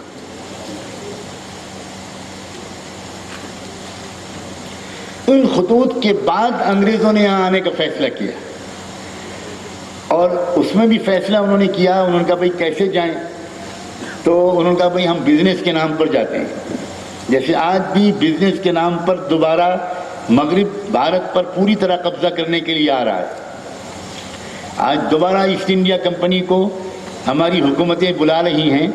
میں نے ایک ایسے محفل میں جس میں کہ فارن منسٹر موجود تھے, ایک ملک میں ہمارے سفیر موجود تھے, میں نے اس میں کہا کہ انڈیا فار سیل, انڈیا اس وقت بک رہا ہے, آؤ خریدو, آؤ امریکہ والے خریدو, آؤ یہودیوں خریدو. مشکل سے انڈیا کو آزاد کرایا گیا تھا, آج کے دلال لوگ دوبارہ انڈیا کو غلام بنانے کی پوری تیاری کر چکے ہیں. تو وہی اس وقت ہوا, طے یہ ہوا کہ پہلے بزنس کے نام پر جایا جائے. چنانچہ ایسٹ انڈیا کمپنی کو لائسنس ملا, اس نے لائسنس لیا, بادشاہوں کو مطمئن کیا کہ ہم کاروبار کریں گے, اس سے آپ کے ملک کے لوگوں کو روزگار ملے گا, یہ ہوگا اور وہ ہوگا اور یہ ہوگا اور وہ ہوگا. اسی طرح کی باتیں جیسے آج کل کی جاتی ہیں. اور اس کے بعد آہستہ آہستہ وہ ہوا جو آپ کو پتہ ہے, اس کو مجھے تفصیل سے بیان کرنے کی ضرورت نہیں. اس کا بیک گراؤنڈ چونکہ لوگوں کو نہیں پتہ, اس لیے مجھے اتنی دیر تک اس کے بیک گراؤنڈ کو بتانا پڑا. اب انہوں نے آ کر یہاں کا پوری اسٹڈی کی, اور یہاں ان کو اپنے رشتہ دار ملے. سمجھ گئے آپ؟ کچھ لوگ سمجھے بس. ان کو اپنے کزنس ملے, ان کو اپنے چچازاد پھوپھیزاد بھائی اور بہنیں ملے, ان کو آرین خاندان کے لوگ ملے, اور دونوں نے گلے مل کر یہ کہا کہ بھائی ہم تم بھائی بھائی ہیں, آپ ہم کو اپنا فن سکھاؤ. ہم تو ویسے بھی مادرزاد بہت بڑے استادشی صلاحیت کے لوگ ہیں, لہذا انگریزوں اور برہمنوں نے مل کر اس دیش میں ایک اسٹریٹجی بنائی. یہ وہ راستہ جس سے گزر کر ہم یہاں تک پہنچے. ادھر یہ ہوا, دیکھو عجیب قدرت کا نظام ہے. ایک موج سمندر کی ادھر سے اٹھتی ہے. آپ لوگوں نے سمندر کے کنارے کھڑے ہو کر کبھی دیکھا نہیں ہوگا, آپ تو دوسرے ہی تماشے کرتے ہیں. سائنٹیفک ویژن مسلمانوں کے اندر سے نکل گیا, آبزرویشن کی صلاحیت. آپ دیکھو کبھی سنگل موج نہیں آتی. یموج بعضهم فی بعض وفلکنا بعضهم یومئذ یموج فی بعض. ایک موج ادھر سے اٹھتی ہے, ایک موج ادھر سے اٹھتی, ٹکراتی ہیں, آپ ایک کلیش ہوتا ہے. یہ قدرت کا ایک فینامنا ہے, یہ ایک نظام ہے. ایک کانفلکٹ چلتا ہے اس دنیا میں, ایک ٹکراؤ کا مزاج چلتا ہے. حق ادھر سے آتا ہے, باطل ادھر سے آتا ہے, باطل ادھر سے آتا ہے, حق ادھر سے آتا ہے. یہ تو ہوتا ہے. فَيَدْمَغُهُ دَمْغًا, قرآن مجید میں اللہ تعالیٰ نے اشارہ فرمایا ہے. وَكَذَلِكَ نَقْذِفُ بِالْحَقِّ عَلَى الْبَاطِلِ، یہ سورج کی لہروں میں بھی ملتا ہے، اور یہ ریت کے ذروں میں بھی ملتا ہے، یہ پانی کی موجوں میں بھی ملتا ہے۔ یہ بہت ایک سائنٹیفک چیز ہے ہر چیز میں، اور تبھی تو جا کر سائنسدانوں نے اس کو دریافت کیا کہ ہر چیز دو آئٹمس رکھتی ہے، دو اس کے حصے ہوتے ہیں، نیگیٹو پازیٹیو دو حصے ہر چیز کے ہوتے ہیں۔ ادھر سے ان انگریزوں اور براہمنوں نے وہ پلان بنانا شروع کیا کہ ان مقامی جو اصل باشندے ہیں ان کے درمیان اور مسلمانوں کے درمیان پھوٹ ڈالنا ضروری ہے، ان کے اندر اختلاف پیدا کرنا ضروری ہے۔ ادھر کیا ہوا، اس قوم کے اندر، اس مقامی قوم کے اندر، وہ جو مقامی باشندے تھے ان کے اندر ایک تحریکیں اٹھنی شروع ہوئیں کہ جنہوں نے یہ کوشش شروع کی کہ لوگوں اپنے آپ کو پہچانو، اے لوگوں اپنے آپ کو پہچانو۔ کوئی بات نہیں، ہٹا دے، تو بے ضرر ہے بالکل انشاءاللہ۔ لوگوں اپنے آپ کو پہچانو، کوئی بات نہیں، اس کو بھی محبت ہے بھائی، وہ اب داد دینے آیا ہے کہ سچ بول رہے ہیں آپ اس کو۔ ان بیچاروں کی بھی تو پوجا ہوتی ہے اور ان کو جلایا جاتا ہے پوجا میں، وارے پوجا، وارے پوجا، معبود جلایا جا رہا ہے۔ ان کا بھی ایک پوجا ہوتی ہے، سال میں ایک دن ان ہرے کیڑوں کی پوجا ہوتی ہے۔ بھارت میں بھونیشور میں اڑیسہ میں ان کی پوجا ہوتی ہے، اور ان کی پوجا میں ان کو جلایا جاتا ہے۔ ان کے حسن کا تذکرہ اتنا لمبا ہے کہ غالب کا پورا دیوان بھی کافی نہیں۔ ہاں،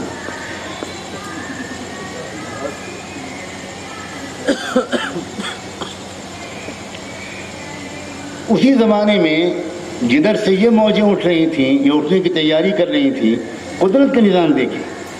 قدرت کا نظام یہ کہ اس مظلوم دبے کچلے اصلی اس ملک کے باشندوں کو، جن کو شودر بنا دیا گیا تھا، ان کے اندر ایک بیداری کی لہر پیدا ہوئی۔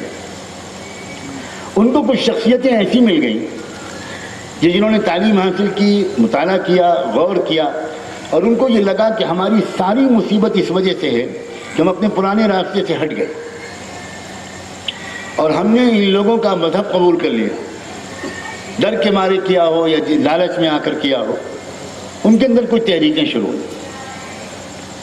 ساؤتھ انڈیا میں زیادہ تر وہ تحریکیں اٹھی۔ ایک بہت مضبوط تحریک تامل ناڈو میں اٹھی جس کو برپا کرنے والے سوامی نائکر تھے۔ یہ بھی نام آپ نوٹ کریں اگر آپ کو نہ معلوم ہو۔ ان کا لقب پیریار ہے، ان کا جو نام ہے وہ سوامی نائکر ہے۔ ان کی انگلش میں بھی کتابیں موجود ہیں، اور انہوں نے اپنی بعض کتابوں میں یہاں تک لکھ دیا ہے کہ میں اس نتیجے تک پہنچ چکا ہوں کہ برہمن کے زہریلے ناک سے بچنے کے لیے اسلام از دا اونلی سلوشن۔ یہاں تک وہ لکھ گئے۔ اس زمانے میں ان کی بعض مسلم لیڈرز کے ساتھ میٹنگز بھی ہوئی۔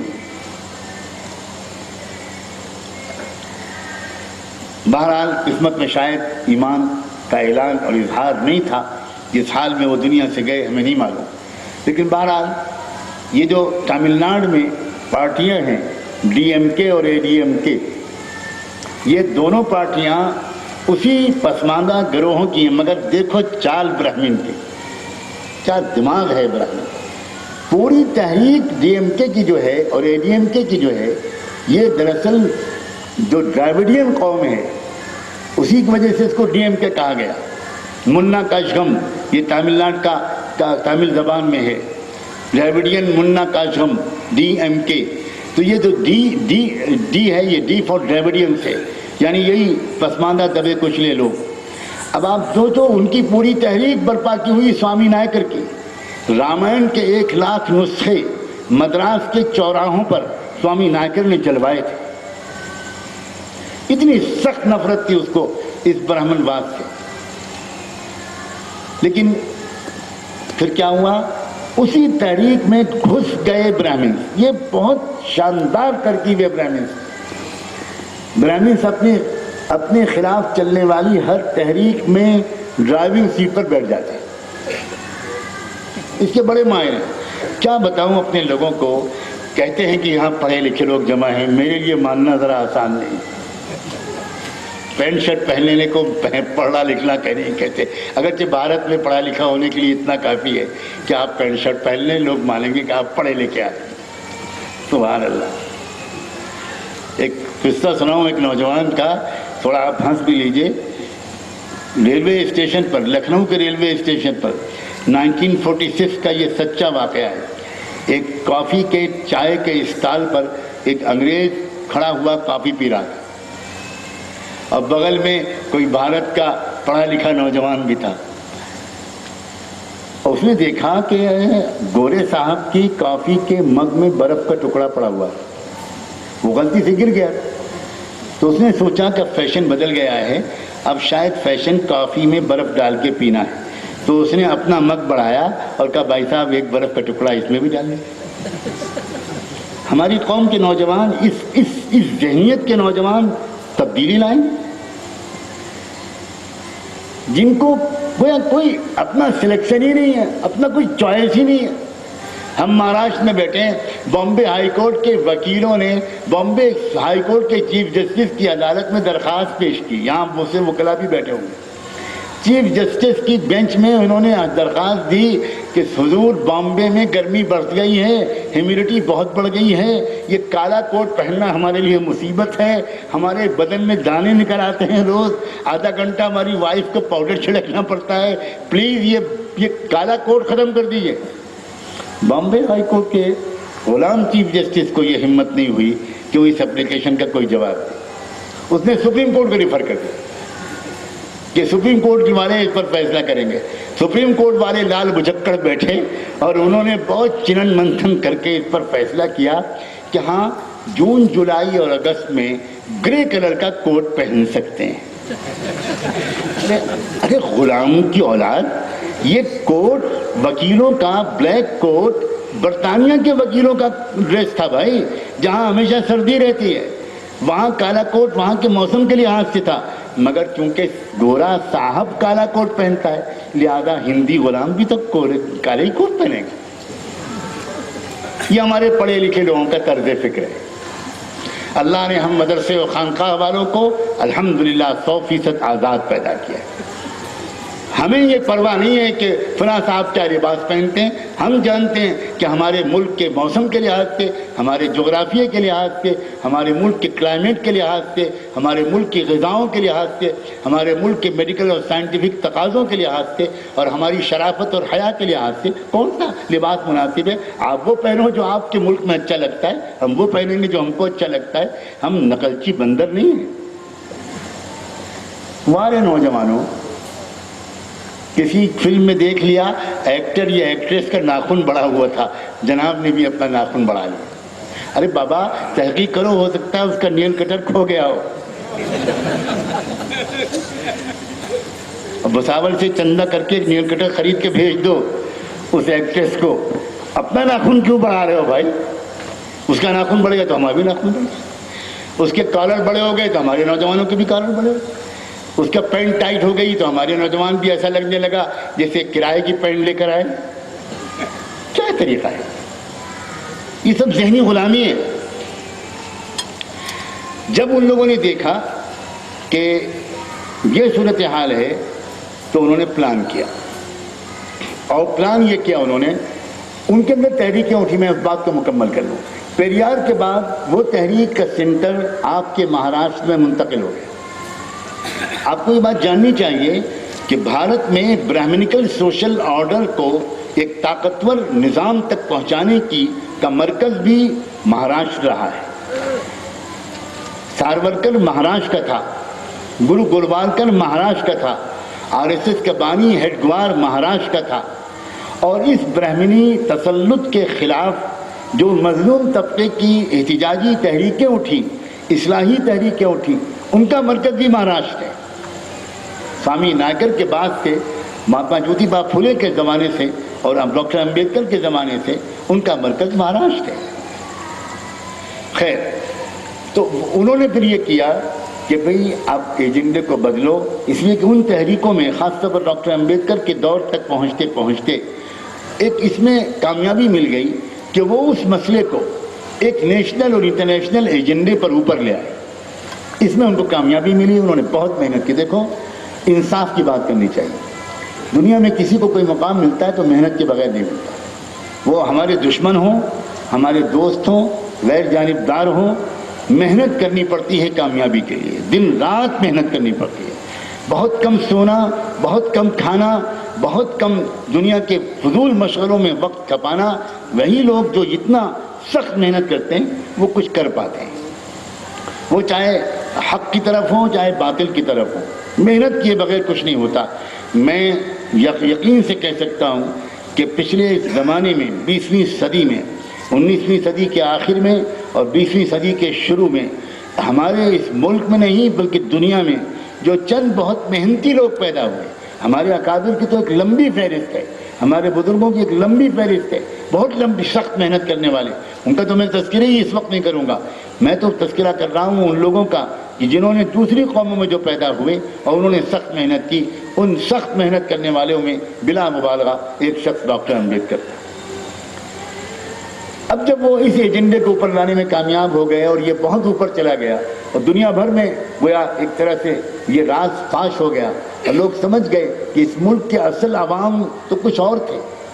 امبیڈکر نے لندن میں جو تقریریں کی اس تقریر میں اس نے ثابت کیا اور اس نے کہا کہ حالانکہ وہ آرینز کے ملک میں بیٹھا ہوا تھا، انگریزوں سے بات کر رہا تھا، لیکن اس نے کہا کہ آرینز جس طرح امریکہ میں گئے، آرینز جس طرح آسٹریلیا میں گئے، آرینز جس طرح فلاں جگہ گئے، فلاں جگہ گئے، جس طرح انہوں نے مقامی باشندوں کا قتل عام کیا، ان کو بنیادی حقوق سے محروم کیا، اسی طرح آرینز ہمارے ملک میں آئے اور انہوں نے یہ کیا اور یہ کیا اور یہ کیا.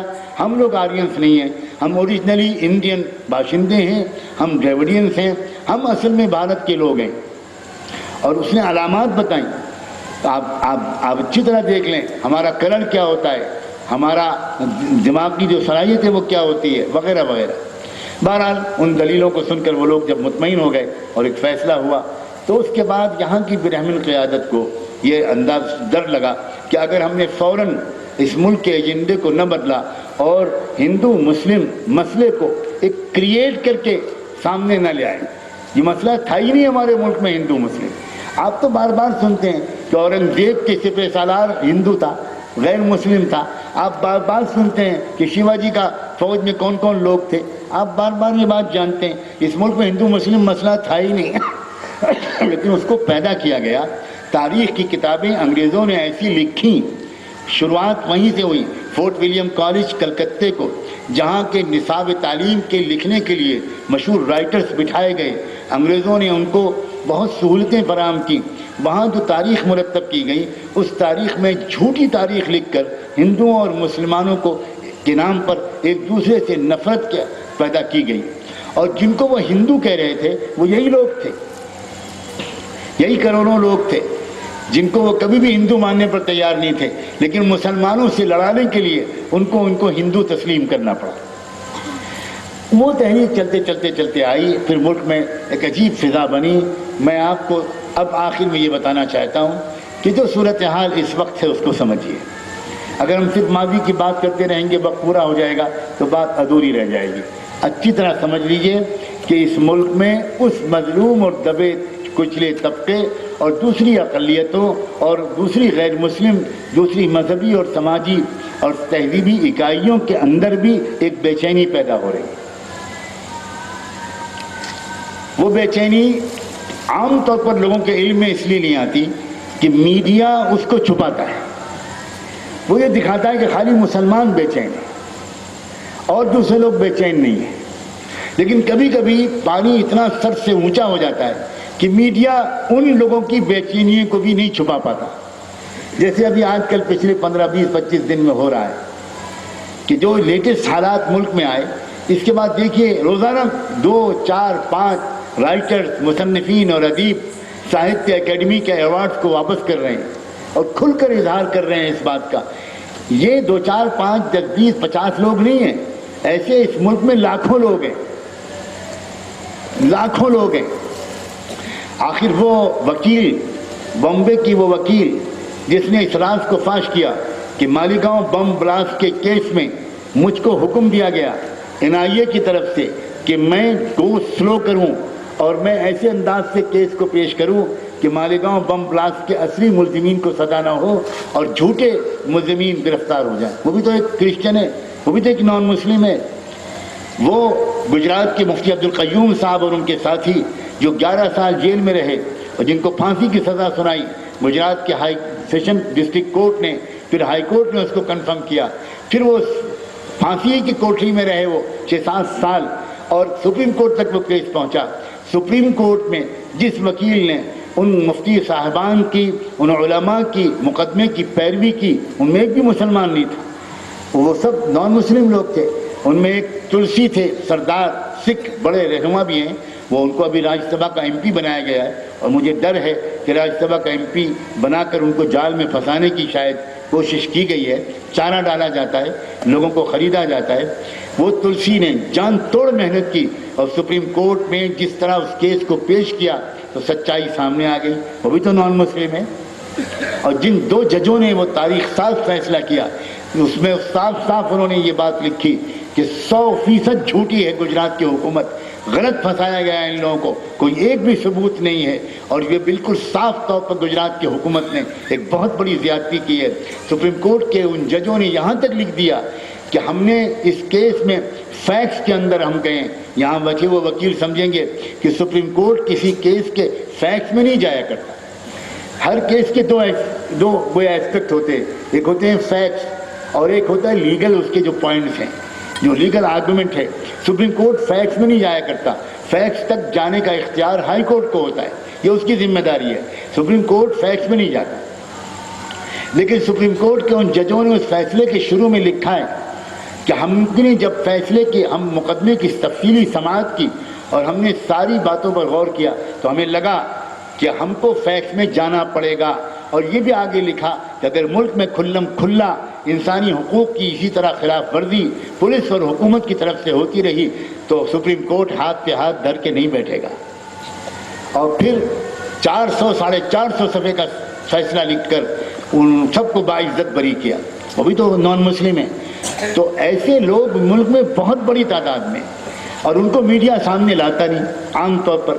تو عام طور پر یہ ذہن بنتا چلا جا رہا ہے مسلمانوں کا کہ سب کے سب بدماش ہیں. دوسرا یہ ذہن بنتا جا رہا ہے کہ سب کے سب ہندو ہیں. نہ سب کے سب ہندو ہیں, نہ سب کے سب بدماش ہیں. آج بھی اس ملک میں بہت بڑی تعداد ایسے لوگوں کی ہے جو سچ بول سکتے ہیں, انصاف کی بات کر سکتے ہیں.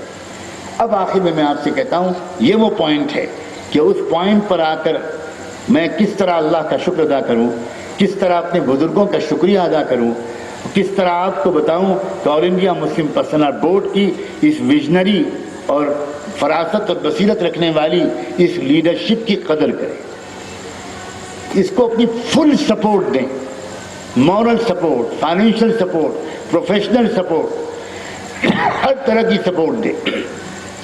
بورڈ نے کوئی جلدی نہیں کی فیصلے میں. بورڈ میں وکلاء بھی ہیں, بورڈ میں ماہرین قانون بھی ہیں, بورڈ میں ریٹائرڈ سپریم کورٹ کے جج بھی ہیں, بورڈ میں علماء بھی ہیں, انٹلیکچوئلس بھی ہیں, سوشل سائنٹسٹ بھی ہیں. ان سب لوگوں نے کئی مہینے تک غور و خوض کرنے کے بعد جون کے مہینے میں لکھنؤ کی ورکنگ کمیٹی میں یہ فیصلہ کیا کہ بھائی انف از انف, بہت ہو گیا, اب ہم کو میدان میں اترنا ہے, میدان میں اترنا پڑے گا. اور چونکہ ملک میں وہ جانتے ہیں یہ بات کہ ملک میں ایک بڑی تعداد میں بدھسٹوں میں, سکھوں میں, کرسچنس میں, لنگائٹس میں, SC ST میں, ان سب لوگوں میں اور ہیومن رائٹس کے لیے جو لوگ کام کر رہے ہیں ان میں بہت بڑی تعداد میں ایسے لوگ موجود ہیں جو اس ظلم کے خلاف آواز اٹھا سکتے ہیں. لہذا یک مل جل کر اس ملک میں ایک تحریک چلائی جائے. اور اس تحریک کا نام انہوں نے رکھا بہت سوچ سمجھ کر, جو نام رکھا انہوں نے دین اور دستور بچاؤ تحریک, save faith and constitution movement, یہ انہوں نے اس کا نام رکھا. اس سلسلے کی پہلی میٹنگ 18 اگست کو دلی میں ہوئی جس میں کرسچنز کی طرف سے 6 لوگ آئے, بدھسٹوں کے رہنما آئے, بدھسٹ سوسائٹی آف انڈیا کے آفس بیررز آئے, ڈاکٹر امبیڈکر کے پوتے اور پرپوتے آئے, سکھ رہنما آئے, جو اچھوت کہلاتے ہیں ہمارے SC ST کے لوگ, ان کے لیڈرز آئے, لنگایت فرقے کے جگت گرو خود آئے, ان کے ایک سوامی آئے, اور ہیومن رائٹس ایکٹیوسٹ میں سے ہرش مندر آئے، بہت اہم لوگ وہاں جمع ہوئے۔ مسلم پرسنل بورڈ نے یہ کیا کہ پہلے ان کو جو دعوت نامہ بھیجا اس میں کامن منیمم پروگرام لکھ کر بھیجا، اور ان کو لکھا کہ ملک میں اس وقت جو کچھ حالات ہیں وہ آپ ہم سے بہتر جانتے ہیں۔ ہم یہ محسوس کر رہے ہیں کہ آپ الگ الگ کوشش کرتے رہیں اس ملک کے سیکولر ڈیموکریٹک فیبرک کو بچانے کی، اور ہم الگ الگ کوشش کرتے رہیں، اس میں ہم کامیاب نہیں ہوں گے۔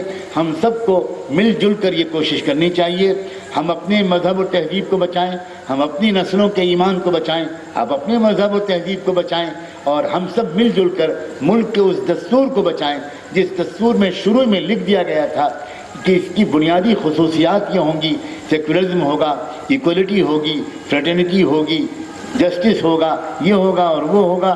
اب جو ہو رہا ہے وہ بالکل کچھ اور ہے، اس لیے ایک مشترکہ جدوجہد کا آغاز کریں۔ اس میٹنگ میں ہماری امیدوں سے بہت زیادہ ان تمام گروپوں کے لیڈرز نے مکمل تعاون کا یقین دلایا، بلکہ ایک کرسچن لیڈر نے تو یہاں تک کہا کہ ہمیں تو اس بات کی شکایت ہے کہ آپ نے ہم کو بلانے میں اتنی دیر کیوں کی۔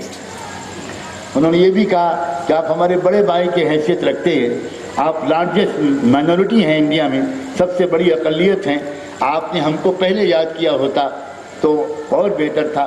خیر، پھر انہی میں سے ایک شخص نے وہ فارسی کا مصرع سنایا، دیر آئے درست ہے،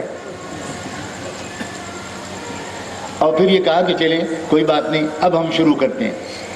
تو اس کے بعد بڑی خوشگوار فضا میں وہ میٹنگ ختم ہوئی، اور یہ بھی طے ہوا کہ بند کمرے میں ہم لوگ مل لیے اور طے کیا اس سے کام نہیں چلے گا، ایک تو پریس کانفرنس کے ذریعے سے اس بات کا اعلان کیا جائے، اور پھر یہ کہ پورے ملک میں نکلا جائے، اور ہم سب اکٹھا جائیں گے، ہم اپنے عوام کو بھی بلائیں گے، اور سب مل جل کر اس کے خلاف ایک فضا بنائیں گے، حوصلے بڑھائیں گے ہم مظلوموں کے، حوصلے پست کریں گے ہم ظالموں کے، اور ہم اس طرح ہار نہیں مانیں گے۔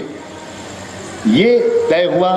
چنانچہ انہوں نے پھر اگلے 3 دن کے بعد 21 اگست کو دلی کے پریس کلب میں ایک پریس کانفرنس میں اس بات کا اعلان کیا، بلکہ صرف اعلان نہیں کیا، ان سارے لیڈرز نے میڈیا کے سامنے ڈکلیریشن پر سائن کیا، پریس کے سامنے انہوں نے سائن کیا کہ ہم آل انڈیا مسلم پرسنل بورڈ کے اس انیشیٹو کو پوری طرح سپورٹ کرتے ہیں، اور ہم یقین دلاتے ہیں کہ ہم ملک کے سیکولر ڈیموکریٹک فیبرک کو اور مسلم ملک میں سوشل جسٹس کے نظام کو قائم کرنے کے لیے ہم مشترکہ جدوجہد کریں گے۔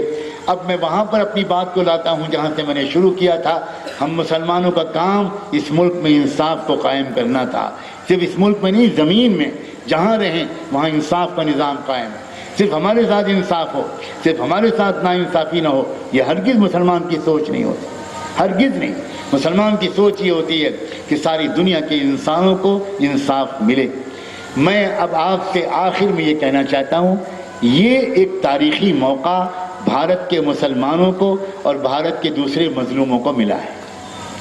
آپ یہاں اس شہر کے نمائندہ شخصیتیں یہاں بیٹھی ہیں، میں آپ سے یہ گزارش کرنا چاہتا ہوں کہ اب آپ اپنے ذہن سے اس خیال کو نکال دیجئے کہ ہماری کوئی لیڈرشپ نہیں ہے، ہماری کوئی قیادت نہیں ہے، ہم کیا کریں۔ یاد رکھیے، بہت جذباتی، بہت جوشیلی، بہت جنونی باتوں سے ہمارے نوجوانوں کی تالیاں تو مل جاتی ہیں، لیکن وہ پرپیچ اور خطرناک راہوں میں راستہ نکالنا اور منزل تک پہنچنا آسان نہیں ہوتا۔ اچھی طرح یاد رکھیے، نوجوانوں کے جوش کی ہمیں سخت ضرورت ہے، نوجوانوں کی ایکٹیویٹی، ان کے حوصلے، ان کے ارادے، ان کے بغیر کوئی تحریک آگے نہیں بڑھ سکتی۔ مگر اتنا خیال رکھیں یہ نوجوان کہ ہر بارات میں ایک بوڑھے کا ہونا ضروری ہے۔ ایک اور لطیفہ، تاکہ آپ گھر جائیں تو خراب موڈ میں نہ جائیں جیسا کہ روز جاتے ہیں۔ آپ کی بیویاں مجھے دعا دیں کہ پتہ نہیں کون مولانا سے آج جو تم ہنستے ہوئے آ رہے ہو، روز تو جب آتے تھے تو میں پڑھتی ہوتی تھی آل تو جلال تو۔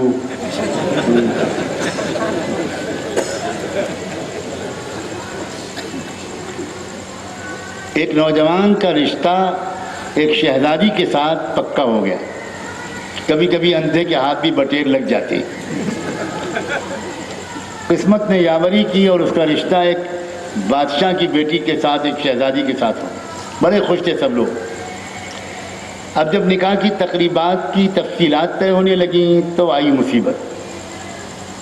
بادشاہ کی طرف سے یہ کہا گیا کہ بارات میں ایک بھی بوڑھا نہیں آئے گا، خبردار، بارات میں ایک بوڑھا بھی اگر آیا تو صرف بوڑھے کو واپس نہیں کریں گے، پوری بارات واپس کر دیں گے، رشتہ ختم کر دیں گے۔ اب مسئلہ چلا، پوتا تو راضی ہو گیا، دولہا جس کا رشتہ ہونا تھا، لیکن دادا اڑ گئے کہ نہیں میں تو جاؤں گا، نہیں میں تو جاؤں گا، یہ شرط نہیں ماننا، میں جاؤں گا۔ بہت منایا پوتوں پوتے نے، گھر والوں نے کہ دادا جان زندگی بھر آپ نے اور کون سے کام کیا ہے،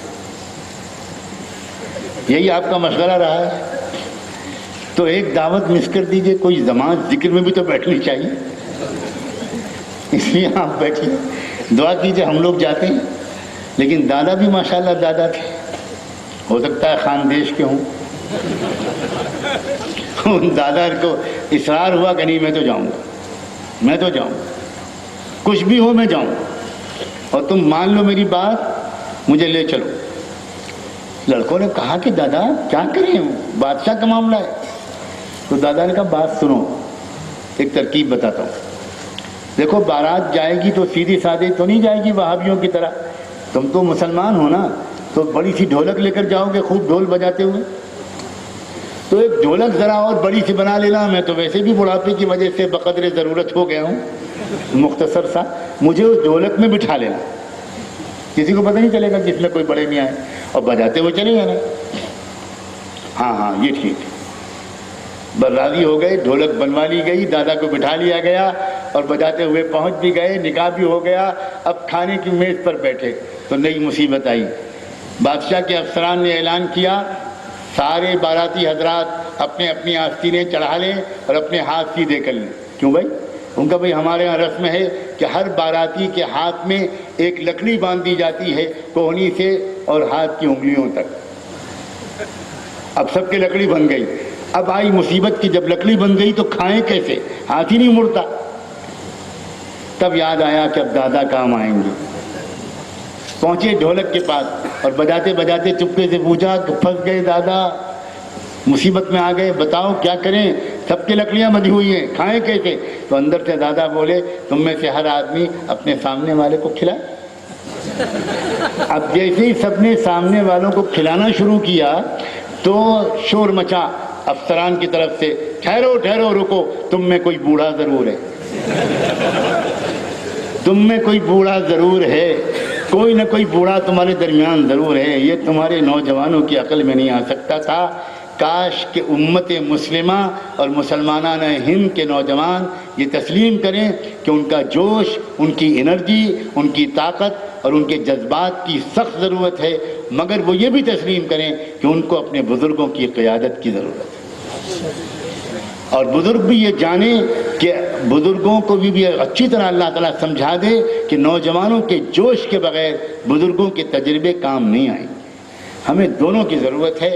میں کل سے یہاں ہوں، میں محسوس کر رہا ہوں الحمدللہ اس علاقے میں نوجوانوں میں جوش ہے، ولولہ ہے۔ میں کسی قیمت پر اپنے نوجوانوں کی ہمت توڑنا نہیں چاہتا، میں اس کو گناہ سمجھتا ہوں۔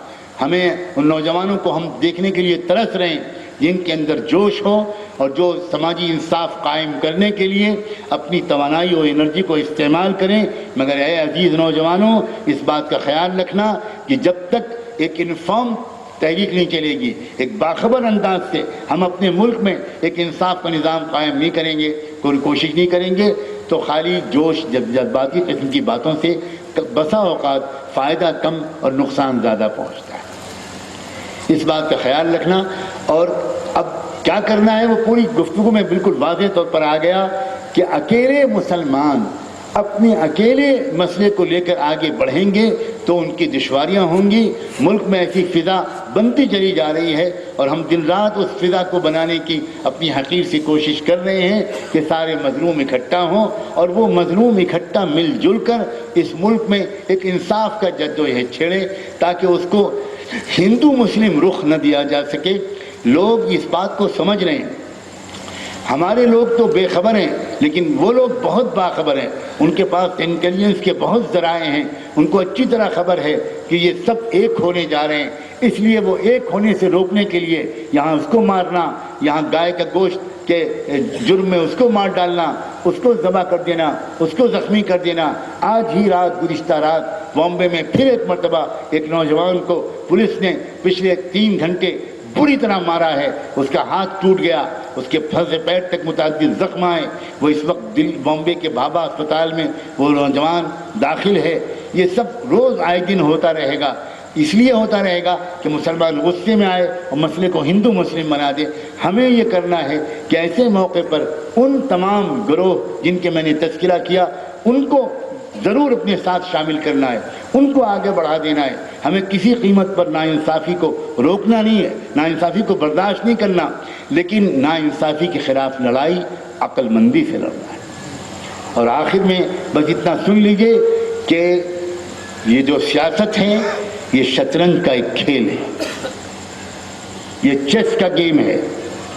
جو ڈیموکریٹک پولیٹکس ہوتی ہے یہ شطرنج کا کھیل ہوتا ہے، اس میں چالیں چلی جاتی ہیں اور چالوں کا جواب چالوں سے دینا پڑتا ہے۔ مسلمانوں کی بہت دن سے یہ بری عادت پڑ گئی ہے کہ وہ چالوں کا جواب کشتی سے دینا چاہتے ہیں۔ چالوں کا جواب کشتی سے نہیں دیا جا سکتا، چالوں کا جواب چالوں سے دیا جا سکتا ہے۔ اس کے لیے ایک وائز لیڈرشپ کی ضرورت ہے، ایک کمیٹڈ، ایک ڈیڈیکیٹڈ، جو کبھی بک نہ سکے، کبھی جھک نہ سکے، ایسی قیادت کی ضرورت ہے۔ آپ امید کیجئے کہ محمد رسول اللہ کی وراثت رکھنے والے علماء اس امت میں آج بھی ایسے موجود ہیں جو نہ بک سکیں گے نہ جھک سکیں گے، بس پوری قوم کی حمایت اور تائید ان کو حاصل ہو، یہ ان کی پکار ہے، اور میں اسی پکار کے لیے آپ کی خدمت میں حاضر ہوا ہوں۔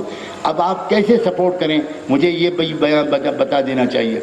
سب سے پہلے ہر ضلع کے جو مسلم وکلاء ہیں آپ اپنے ناموں کو درج کرائیں کہ آپ مسلم لائر ہیں، آپ ڈسٹرکٹ کورٹ میں پریکٹس کرتے ہیں، آپ لوور کورٹ میں پریکٹس کرتے ہیں، اس کے نام آپ یہاں یہ جو ذمہ دار علماء ہیں ان کو دیں، تاکہ مسلم پرسنل بورڈ آپ سے رابطہ قائم کرے۔ بورڈ نے یہ فیصلہ کیا ہے کہ ہم اپنے ہر ڈسٹرکٹ کے وکلاء سے یہ کہیں گے کہ شروع سے تمام عدالتوں میں چلنے والے مقدمات پر نظر رکھیں، جس کیس سے مسلم پرسنل لا جو شریعت اپلیکیشن ایکٹ ہے وہ ہرٹ ہوتا ہے یا متاثر ہوتا ہے کسی بھی طرح، اس کی فوراً آپ اطلاع دیں مسلم پرسنل بورڈ کو۔ یہ وکیلوں کی خاص ذمہ داری ہے، آپ اطلاع دیں، انشاءاللہ بورڈ اس میں کسی کو بھیجے گا اور وہاں جائزہ لیا جائے گا کہ اس کیس میں کس طرح کی پیروی کی جائے تاکہ شریعت کے خلاف فیصلہ نہ ہونے پائے۔ اسی طرح آپ میں جو آئی ٹی پروفیشنلز ہیں، جو کمپیوٹر کے سائنٹسٹ ہیں، جو آپ لوگ کمپیوٹر کا تجربہ رکھتے ہیں، نیٹ ورکنگ کا تجربہ رکھتے ہیں، جو سوشل میڈیا کا تجربہ رکھتے ہیں، میں ان نوجوانوں کو خاص طور پر کہتا ہوں آپ اپنے نام، ابھی جو فارم وغیرہ آپ کو دیا جائے گا آپ اس فارم فل اپ کریں اور فارم کو سبمٹ کریں۔ مسلم پرسنل بورڈ ایک ایک نوجوان کی صلاحیتوں سے اور اس کے پروفیشنل ایبلٹی سے، کوالیفیکیشن سے قوم کو اور ملک کو فائدہ پہنچانے کی ایک اسکیم بنا رہا ہے، تاکہ آپ سوشل میڈیا کے ذریعے مظلوموں کی آواز کو دور دور تک پہنچا سکیں۔ ہمارا یہ میڈیا ہماری آواز نہیں پہنچاتا تو اللہ نے بے آوازوں کی ایک آواز کھڑی کی ہے، سوشل میڈیا۔ بہت سے لوگوں کا خیال ہے کہ تھوڑے دنوں کے بعد یہ پرنٹ میڈیا، الیکٹرانک میڈیا، یہ ڈیجیٹل میڈیا کے سامنے بے بس ہو جائے گا اور ڈیجیٹل میڈیا کی آواز دور تک جائے گی۔ ہمارے بہت سے مسلم نوجوان لڑکے اور لڑکیاں وہ آئی ٹی میں کورس کیے ہوئے ہیں، میں انکریج کرتا ہوں آئی ٹی سیکٹر میں ضرور جاؤ، مگر اس سے صرف پیسہ مت کماؤ بھی اور قوم اور ملک کی خدمت بھی کرو۔ لیکن جب آپ مسلم پرسنل بورڈ میں رجسٹر کراؤ گے اپنا نام، تب انشاءاللہ آپ کی صلاحیتوں کا صحیح استعمال ہو پائے گا۔ آپ اگر صحافی ہیں، آپ اگر پترکار ہیں، آپ اگر مراٹھی کے اخبار کے، انگلش کے، اردو کے، ہندی کے کسی اخبار میں آپ پترکار ہیں تو آپ بہت بڑی خدمت انجام دے سکتے ہیں۔ آپ بھی اپنا نام پیش کیجئے کہ میں فلاں اخبار میں کام کرتا ہوں، میں یہ کر سکتا ہوں، میں وہ کر سکتا ہوں۔ آپ اگر تاجر ہیں، صاحب خیر ہیں، کچھ میں آپ ضرور اپنی کمائی کا ہر مہینے، میں بہت قوت کے ساتھ یہ بات کہہ رہا ہوں، اپنی کمائی کا، اپنی آمدنی کا ہر مہینے ایک حصہ نکالیے اور مسلم پرسنل بورڈ کو بھجوائیے۔ کیسے چلے گا مسلم پرسنل بورڈ؟ کروڑ کا خرچ ہے۔ سپریم کورٹ میں جو مقدمات لے کر جانا ہے یوگا کے خلاف، سوریہ نمسکار کے خلاف، وندے ماترم کے خلاف اور اس کی نصاب تعلیم کے خلاف، آپ جانتے ہیں اس کا خرچہ کتنا ہوگا؟ صرف سپریم کورٹ میں مقدمات کے خرچے کا جو اسٹیمیٹ ہے وہ تقریباً 60 سے 70 کروڑ ہے۔ سپریم کورٹ کے وکیلوں کا حال یہ ہے کہ پیشی پر آنے کے وہ 25-30 لاکھ روپے لیتے ہیں. ظاہر ہے چھوٹے موٹے وکیلوں کو کھڑا کرنے سے کچھ کام نہیں چلے گا. ہمیں فیصلہ کیا ہے کہ ملک میں جو چوٹی کے لائرز ہیں، این جی نورانی ہیں، پالکی والا ہیں، چوٹی کے جو لائرز ہیں جن کو کھڑا ہو کر دیکھ کر بینچ پر اثر پڑتا ہے، ہمیں ان کو ہائر کرنا ہے. پھر ایک ہی پٹیشن نہیں جائے گی. اگر ہماری لیگل کمیٹی نے اس سجیشن کو، اس تجویز کو منظور کیا تو ہو سکتا ہے کہ کرسچنز کی طرف سے الگ اپلیکیشن ڈلوائی جائے، سکھوں کی طرف سے الگ اپلیکیشن ڈلوائی جائے، اور جو دلت طبقہ کہلاتا ہے ہمارا SC/ST کا، ان کی آرگنائزیشن کی طرف سے الگ اپلیکیشن ڈلوائی جائے، اور مثلا لنگایت والوں کی طرف سے الگ ڈلوائی جائے، بدھسٹوں کی طرف سے الگ ڈلوائی جائے. آپ سمجھ سکتے ہیں کہ کروڑ روپے کا خرچہ ہوگا. کیا ایمان کی حفاظت کے لیے بھارت کے یہ 15-20 کروڑ مسلمان تھوڑے تھوڑے پیسے جمع کر کے اس ملک میں ایک انقلاب برپا نہیں کر سکتے؟ آپ سب اپنے اپنے گھر میں رکھنا شروع کر دیجئے. جب کوئی انتظام ہوگا تو آپ تک خبر پہنچ جائے گی کہ آپ اس پیسے کو کیسے ٹرانسفر کریں گے تاکہ پیسہ پوری دیانتداری کے ساتھ صحیح جگہ پر پہنچے اور خرچ ہو. اپنی عورتوں سے بھی کہیے، اپنی عورتوں کو ان باتوں میں شریک کیجئے، ان کے اندر یہ امت کا درد اور فکر اتاریے. اپنے گھر میں کھانے کے معیار کو تھوڑا کم کر دیجئے، تھوڑا اپنے رہنے سہنے کے خرچے کو تھوڑا کم کیجئے، اور اس طرح یہ بچا بچا کر آپ اس قوم کی خدمت میں لگائیے. اپنے وقت کو بھی غلط استعمال کرنے کی عادت چھوڑ دیجئے. شادیوں کی تقریبوں میں بھی مال کو ضائع کرنے کی عادت چھوڑ دیجئے. یاد رکھیے، کسی کہنے والے نے کہا تھا، وہ قوم جو سونے پر اپنا پیسہ خرچ کرتی ہے وہ خون کے آنسو روتی ہے، اور جو قوم کاغذ اور قلم اور لوہے پر اپنا پیسہ خرچ کرتی ہے وہ دنیا کی حکمراں بنتی ہے. اس لیے ان اشاروں کو سمجھیے، ایک نیا دور شروع کرنے کا عزم و حوصلہ کیجیے، اور یہ ساری کوششیں ایک طرف، اور رات کے آخری حصے میں اٹھ کر اللہ کے سامنے رو کر گڑ گڑا کر دعائیں مانگنا ایک طرف.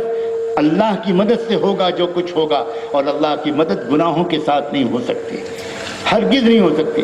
آپ بہترین کوشش کر لیجئے لیکن گناہ ہماری زندگی میں نکلیں. دوسری قوموں کی کوششیں کامیاب ہو سکتی ہیں، محمد مصطفیٰ کی امت کی کوشش اس وقت تک کامیاب نہیں ہوگی جب تک ایک ایک گناہ ہماری زندگی سے نکل نہ جائے. اور گناہوں کو اس سے نکلنے کے لیے آپ جو راستہ مناسب سمجھیں، اللہ والوں کے پاس جائیں، بزرگوں سے تعلق قائم کریں، مسجدوں میں تھوڑا وقت گزاریں، قرآن کو سمجھ کر پڑھنے کی کوشش کریں، اپنی علم اور ذکر کی کمی کو دور کریں، اپنے اخلاق کو بہتر بنائیں، اپنی نمازوں کو بہتر بنائیں. اور کیا اچھا ہو کہ خواص کا یہ مجمع رات کے آخری حصے میں تہجد کا عادی بن جائے. اللہ، میں کیسے کہوں، آج ہمارے اندر یہ بہت بڑی کمی ہے.